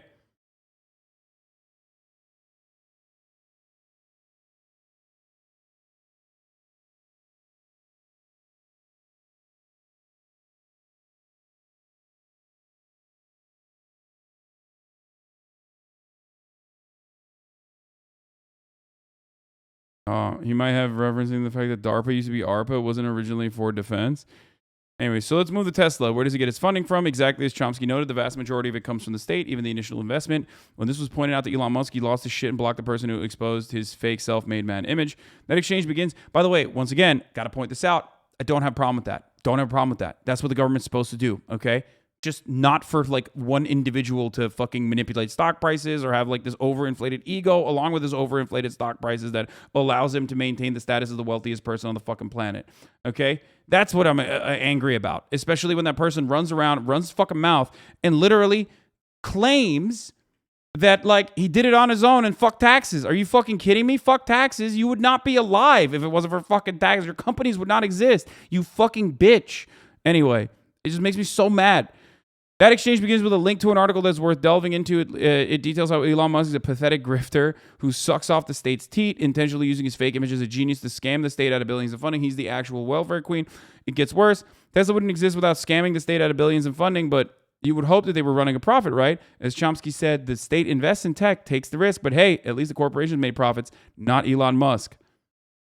So he doesn't even make the fucking, you know, he's not even an enjoyer of profits in general. And that the only thing that is keeping this entire fucking con alive is the overinflated stock price of Tesla, which is not simply a car manufacturer. No, of course not. It's actually it's actually a tech company. That's why it needs to be valued with like a 10x marker next to it, you know? That's why it has to go to the fucking moon. It doesn't matter if they're not profitable. It doesn't matter. On that, we agree. Just saying that, but saying only the rich benefited you hurt your argument. People should know that the government can make things work, like funding SpaceX. Maybe we should do more of it on different takes. Wait, what? We're having an argument with an idea that you've established that I have in your mind. Oof. Okay. Do you see why Elon Musk detests Chomsky so much? Why he can't stand the sight of him? He's been shitting on him for years while pretending he's a self-made man, a brain genius who took the risk and succeeded throughout sheer will. He proves free markets work, but it's all a grift. Reading Das Kapital when I was 14, including cross-checking English translation of original German. Adam Smith for the win, obviously. Wait, what? Adam Smith for the win? Adam Smith would have fucking despised these motherfuckers, dude. You know what's funny about all this shit? Like, they literally, did you not read Adam Smith either? Like, I don't understand. Ironically, future automation will naturally lead to greater quality of consumption. Monopolies are true enemy of the people. Competing to serve is good. Capitalism has some flaws, like when curing disease is not profitable enough because selling drugs makes more money. This is why it's critical to support competition. Excess profits draw on competitors who then drive down prices. Yeah, dude, that's right. The problem with capitalism is that we haven't capitalized enough, okay? It's just, that's what the problem with capitalism is. It's actually less regulation. Yeah, it's so weird that like we keep doing less regulation and the consequences are incredibly damaging and it's right in front of our fucking eyes. But hey, you know what we need right now? You know how you would solve this? Even less regulation. Totally, dude. That's the problem. The government's the problem. He's just a fucking far-right freak. The idea that he's like some kind of socialist is mind-boggling to me. You think all companies are bad and all unions are good? That's a very bigoted position. Oh my God. By the way, I'm actually a socialist. Just not the kind that shifts resources from the most productive to the least productive, pretending to do good while actually causing harm. True socialism seeks greatest good for all. Elon Musk does not have a fucking fraction of the productivity in any part that the average worker has in its fucking thumb or pinky, okay? He is not a productive person. All of these companies could absolutely run, maybe even better, if it wasn't for his existence, okay? Wild to claim that, like, he is a productive worker, okay? Jesus Christ. Elon Musk is not a product of the survival of the fittest in a highly competitive market with a level playing field where individual merit and talent is rewarded, as neoclassical mainstream economists claim in their pristine abstract models that have nothing to do with reality. He comes from a family of apartheid South African emerald mine owners. His daddy gave him the millions he used to scam his way into Silicon Valley and pay PR firms and market himself as a genius while begging the state to fund his grift as he keeps failing upward.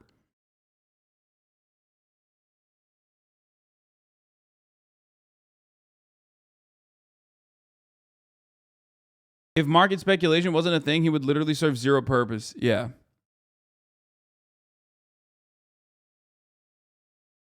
In short, Elon Musk is a living embodiment of just how depraved and corrupt our society is, which Chomsky had the gall to point out. And that is why Musk can't stand him, because Chomsky revealed the emperor, the real-life Tony Stark galaxy brain genius, to be naked. And see this piece for more on how Elon Musk exploits and abuses workers at Tesla. We've seen that.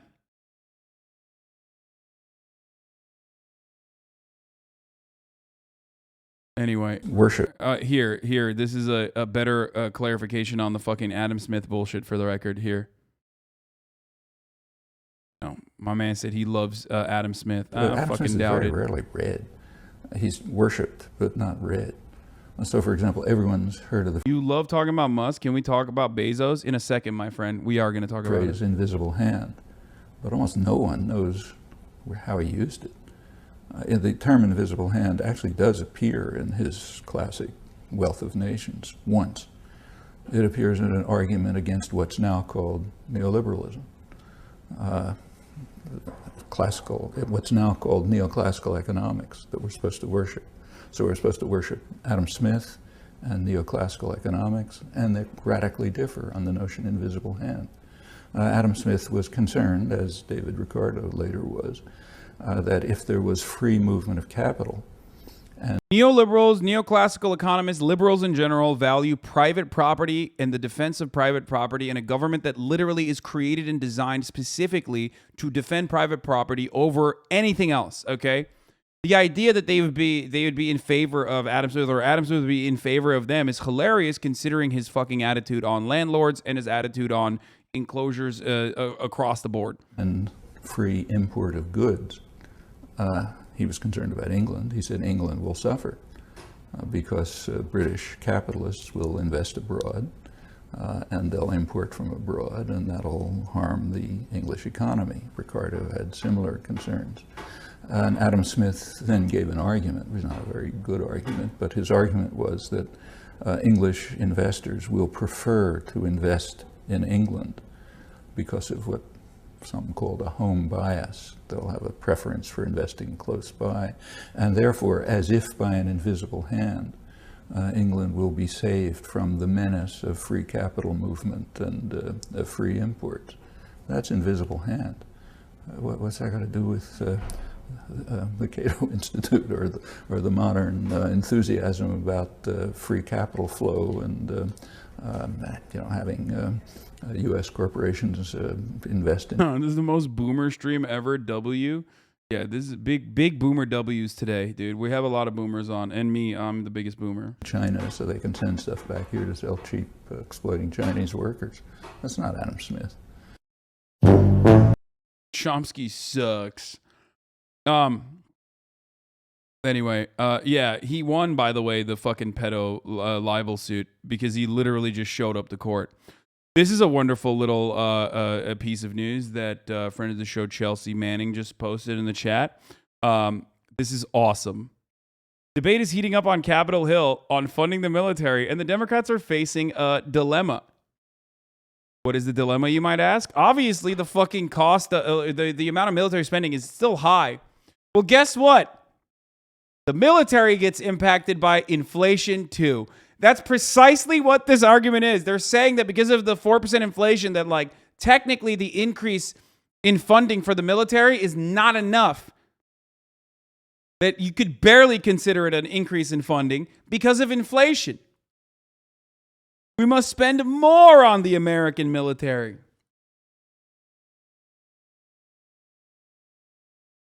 Of course, if you were to say, does your salary adjust to inflation?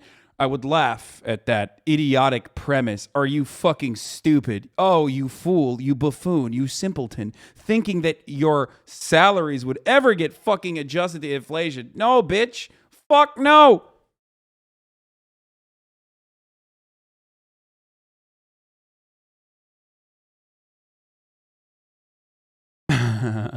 I love that.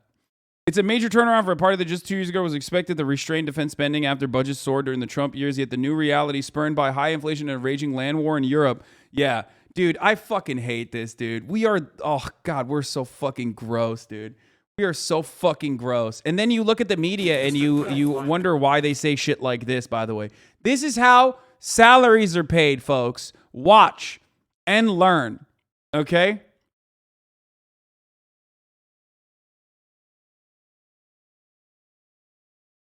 Understand.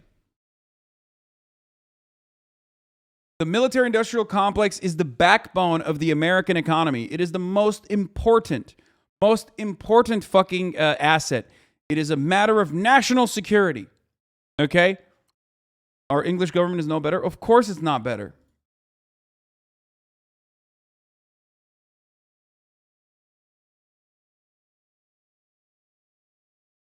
Biden is seeking a $30 billion boost in the current year that would push overall national defense spending to $813 billion. We have to. We literally have to. Are you homeless? Get fucked. Die. Are you fucking too poor to purchase insulin? Get fucked. Die. Remember, we were going to do price negotiation for insulin, like, but maybe that's not going to happen either. So, get fucked, eat shit, and fucking die, you poor peasants. It's precisely what the American government tells you every fucking day, okay? Oh, are you homeless because you served and got fucked up and now you have nowhere to go? You have crippling addictions and you're homeless, as many as there are a lot of fucking veterans who are. Well, again, get fucked. I need to repeat this one more time. Get fucked and die. Okay? Bye-bye. Anyway.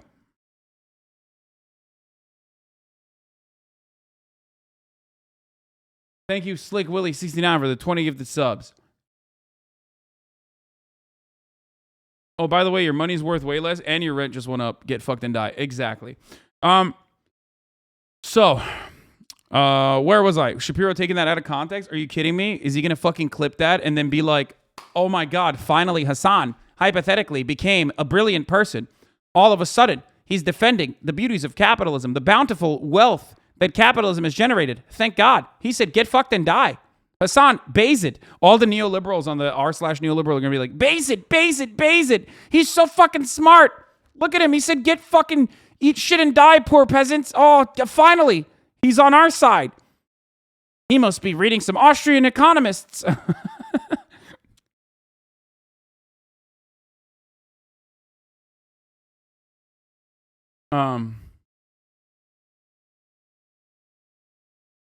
Anyway, where was I? Half of r/neoliberal was malding because of the Amazon Union. Okay, well, you have brain disease if you go there. Like, seriously.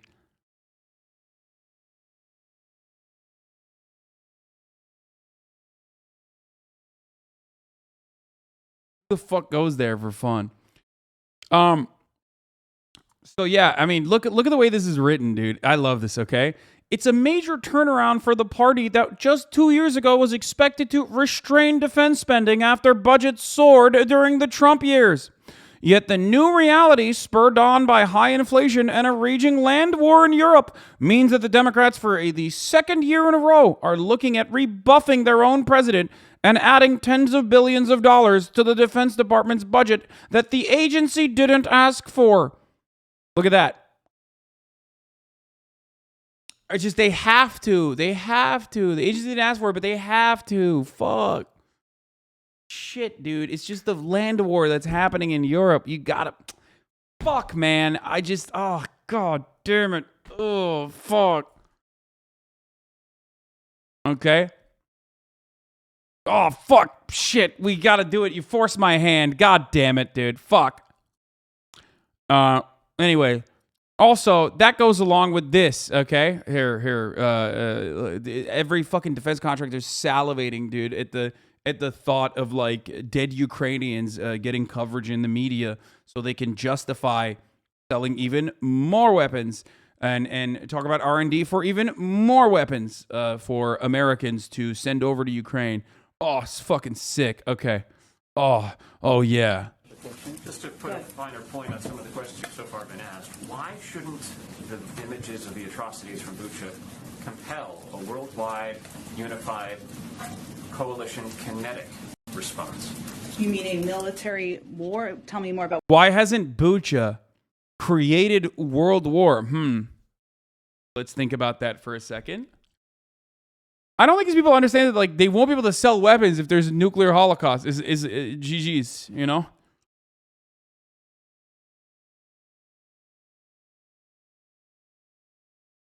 Kinetic response, dude. My man said kinetic response. Do you have cop brain? That is literally like tactical speak that cops engage in. I've tactically ascertained that the war crimes in Bucha demand a kinetic response from the global leadership. What you mean? Sure, a military response led by the United States and the international partners. As in bringing military troops on the ground from the United States and NATO. Well, the president's described outrageous things. You've called them atrocities. You've said perhaps we should brace ourselves for worse. Why not? I think what the president... The follow-up to this question should be, if that's the case, if that is the case, if there's nothing we can do in the situation because the threat of nuclear holocaust is far too great, because there is an inconsistency here with the messaging, why are we not doing everything to fucking to get to the negotiation table immediately to stop this dead in its tracks? Especially at a time when, like, despite the war crimes and shelling that Russia is still engaging in on the Western Front, they are noticeably moving their troop presence back to the Eastern Front, which will continue the horrific, fucking disastrous occupation of Ukraine. Why are we not working literally round the clock for immediate peace talks and negotiations? They're selling unirradiated water. They always hustle and grind. Yeah, I mean. Objective is, and his responsibility, is to make decisions that are in the interests of the United States and the national security of the United States and the American people. And that is not to go to war with Russia. It is to do everything in our power to hold them accountable, to support efforts through international systems to do exactly that, and to provide military assistance, security assistance, and support to the Ukraine. Negotiations are ongoing, but what is America's efforts in beefing up Zelensky's side of the bargain, rather than just other than just giving weapons to Ukraine? A question that I've never heard from the press, except for the one time they allowed, on accident, I assume, Brian Grimm to be in the room to ask that specific question. Other than that, I have not fucking heard that question at all, bro. Like, what is happening? What's going on? What steps are we taking in to beef up the negotiations process, other than just continuing to give weapons to Ukraine?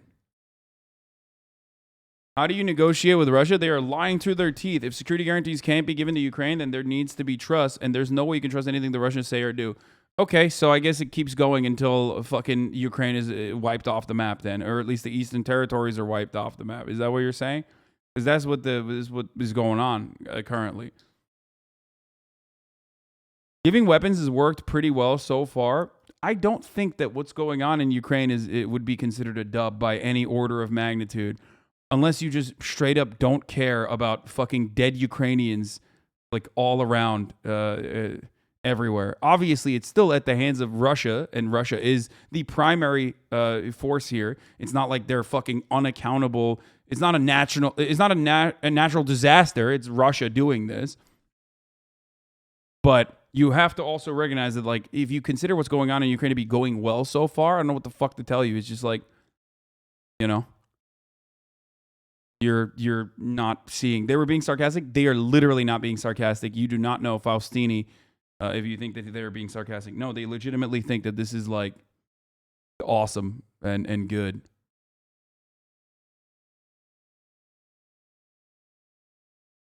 They were 100% being Ukrainian serious. people and the Ukrainian government. That's exactly what we're doing. But it is not in our interests or in the interests of the American people for us to be in a war with Russia. Go ahead.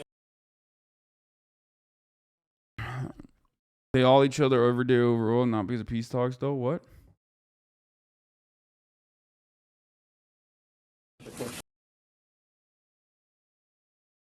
and created more. Sasaki's asked about polling showing plurality. People falsely believe Biden has presided over jobs losses when in fact he's presided over record job growth. She declines an opportunity to assign blame. Reader Douchey asked Jen Psaki if Biden will support the appointment of a special counsel to investigate his son Hunter. I mean, they should. Actually, I'm just kidding. You should definitely defend.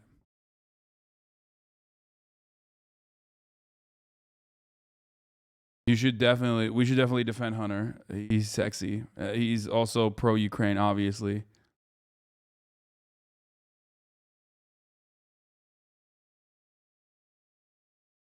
Neo-libs are just the Republicans of 2001. These people are insane. I mean, yeah.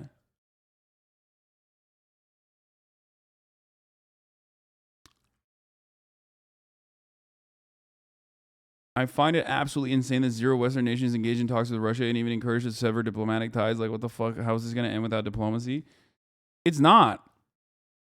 It's just that it literally doesn't matter, dude. It doesn't matter. How many Ukrainians die does not matter to those who are literally in fucking America. They just don't give a shit. That's the reality. And a lot of Ukrainians also do want to fight back, understandably, against Russia because they're like, well, fuck these guys. We'll try to kill as many orcs as we can, not realizing that like that means they're going to keep doing horrific atrocities and the world is not going to be able to do anything because of the nuclear arsenal.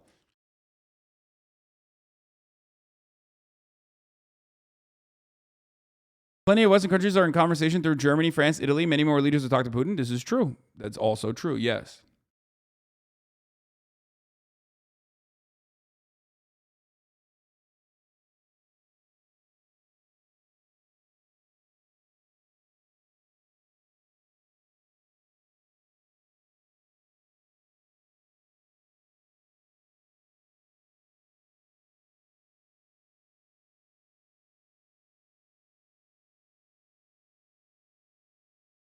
What do you think about the Bucha evidences? It's real, okay? If anything but like anyone that fucking says it's not real is just on crack.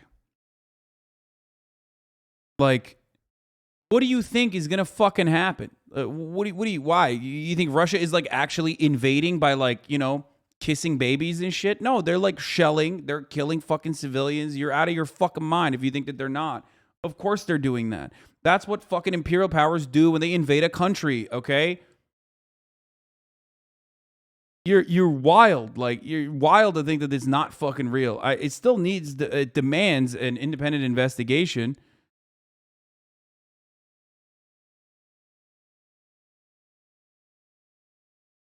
I don't know what the fuck to tell you other than, you know, you're ridiculous.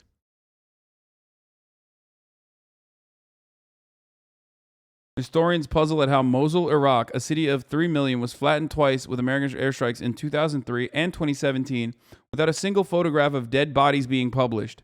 Oh, I wonder how that happened. Of course, because it was America doing it, the flattening, okay? That's what the fuck happens when America does the flattening. It's like an annoying combo to have over and over again. What is it, 70% of the buildings were fucking taken down? Oh, that was Fallujah. Really good video about how Kyiv is living right now, made by Ukrainians. Dude, this is actually sick. I want to watch this, but I'm also a little worried. Is there going to be some TOS shit in here?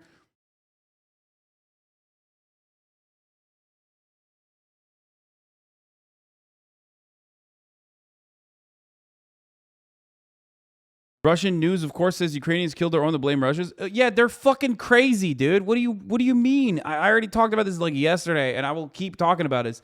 Of course they're going to say that. They're fucking lying. Like, yeah. No shit. They're fucking lying. You know, they're fucking liars. They're oppressive, imperialist pig dogs that are fucking lying about not murdering a bunch of civilians.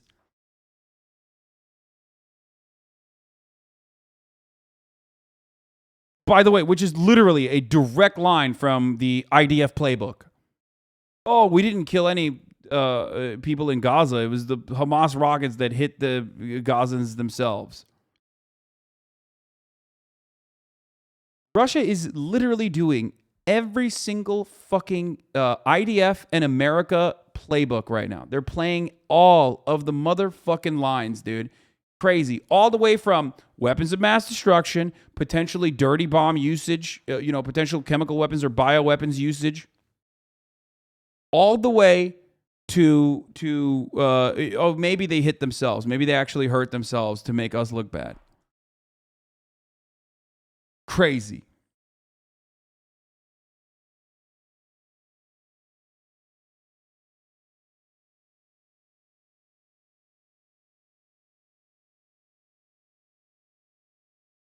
HasanAbi Group is a fat, nerdy kid in a country where everybody loves football, and I just wanted to draw Dragon Ball Z characters. Why are you repeating lines that I've said from an interview back to me in the chat?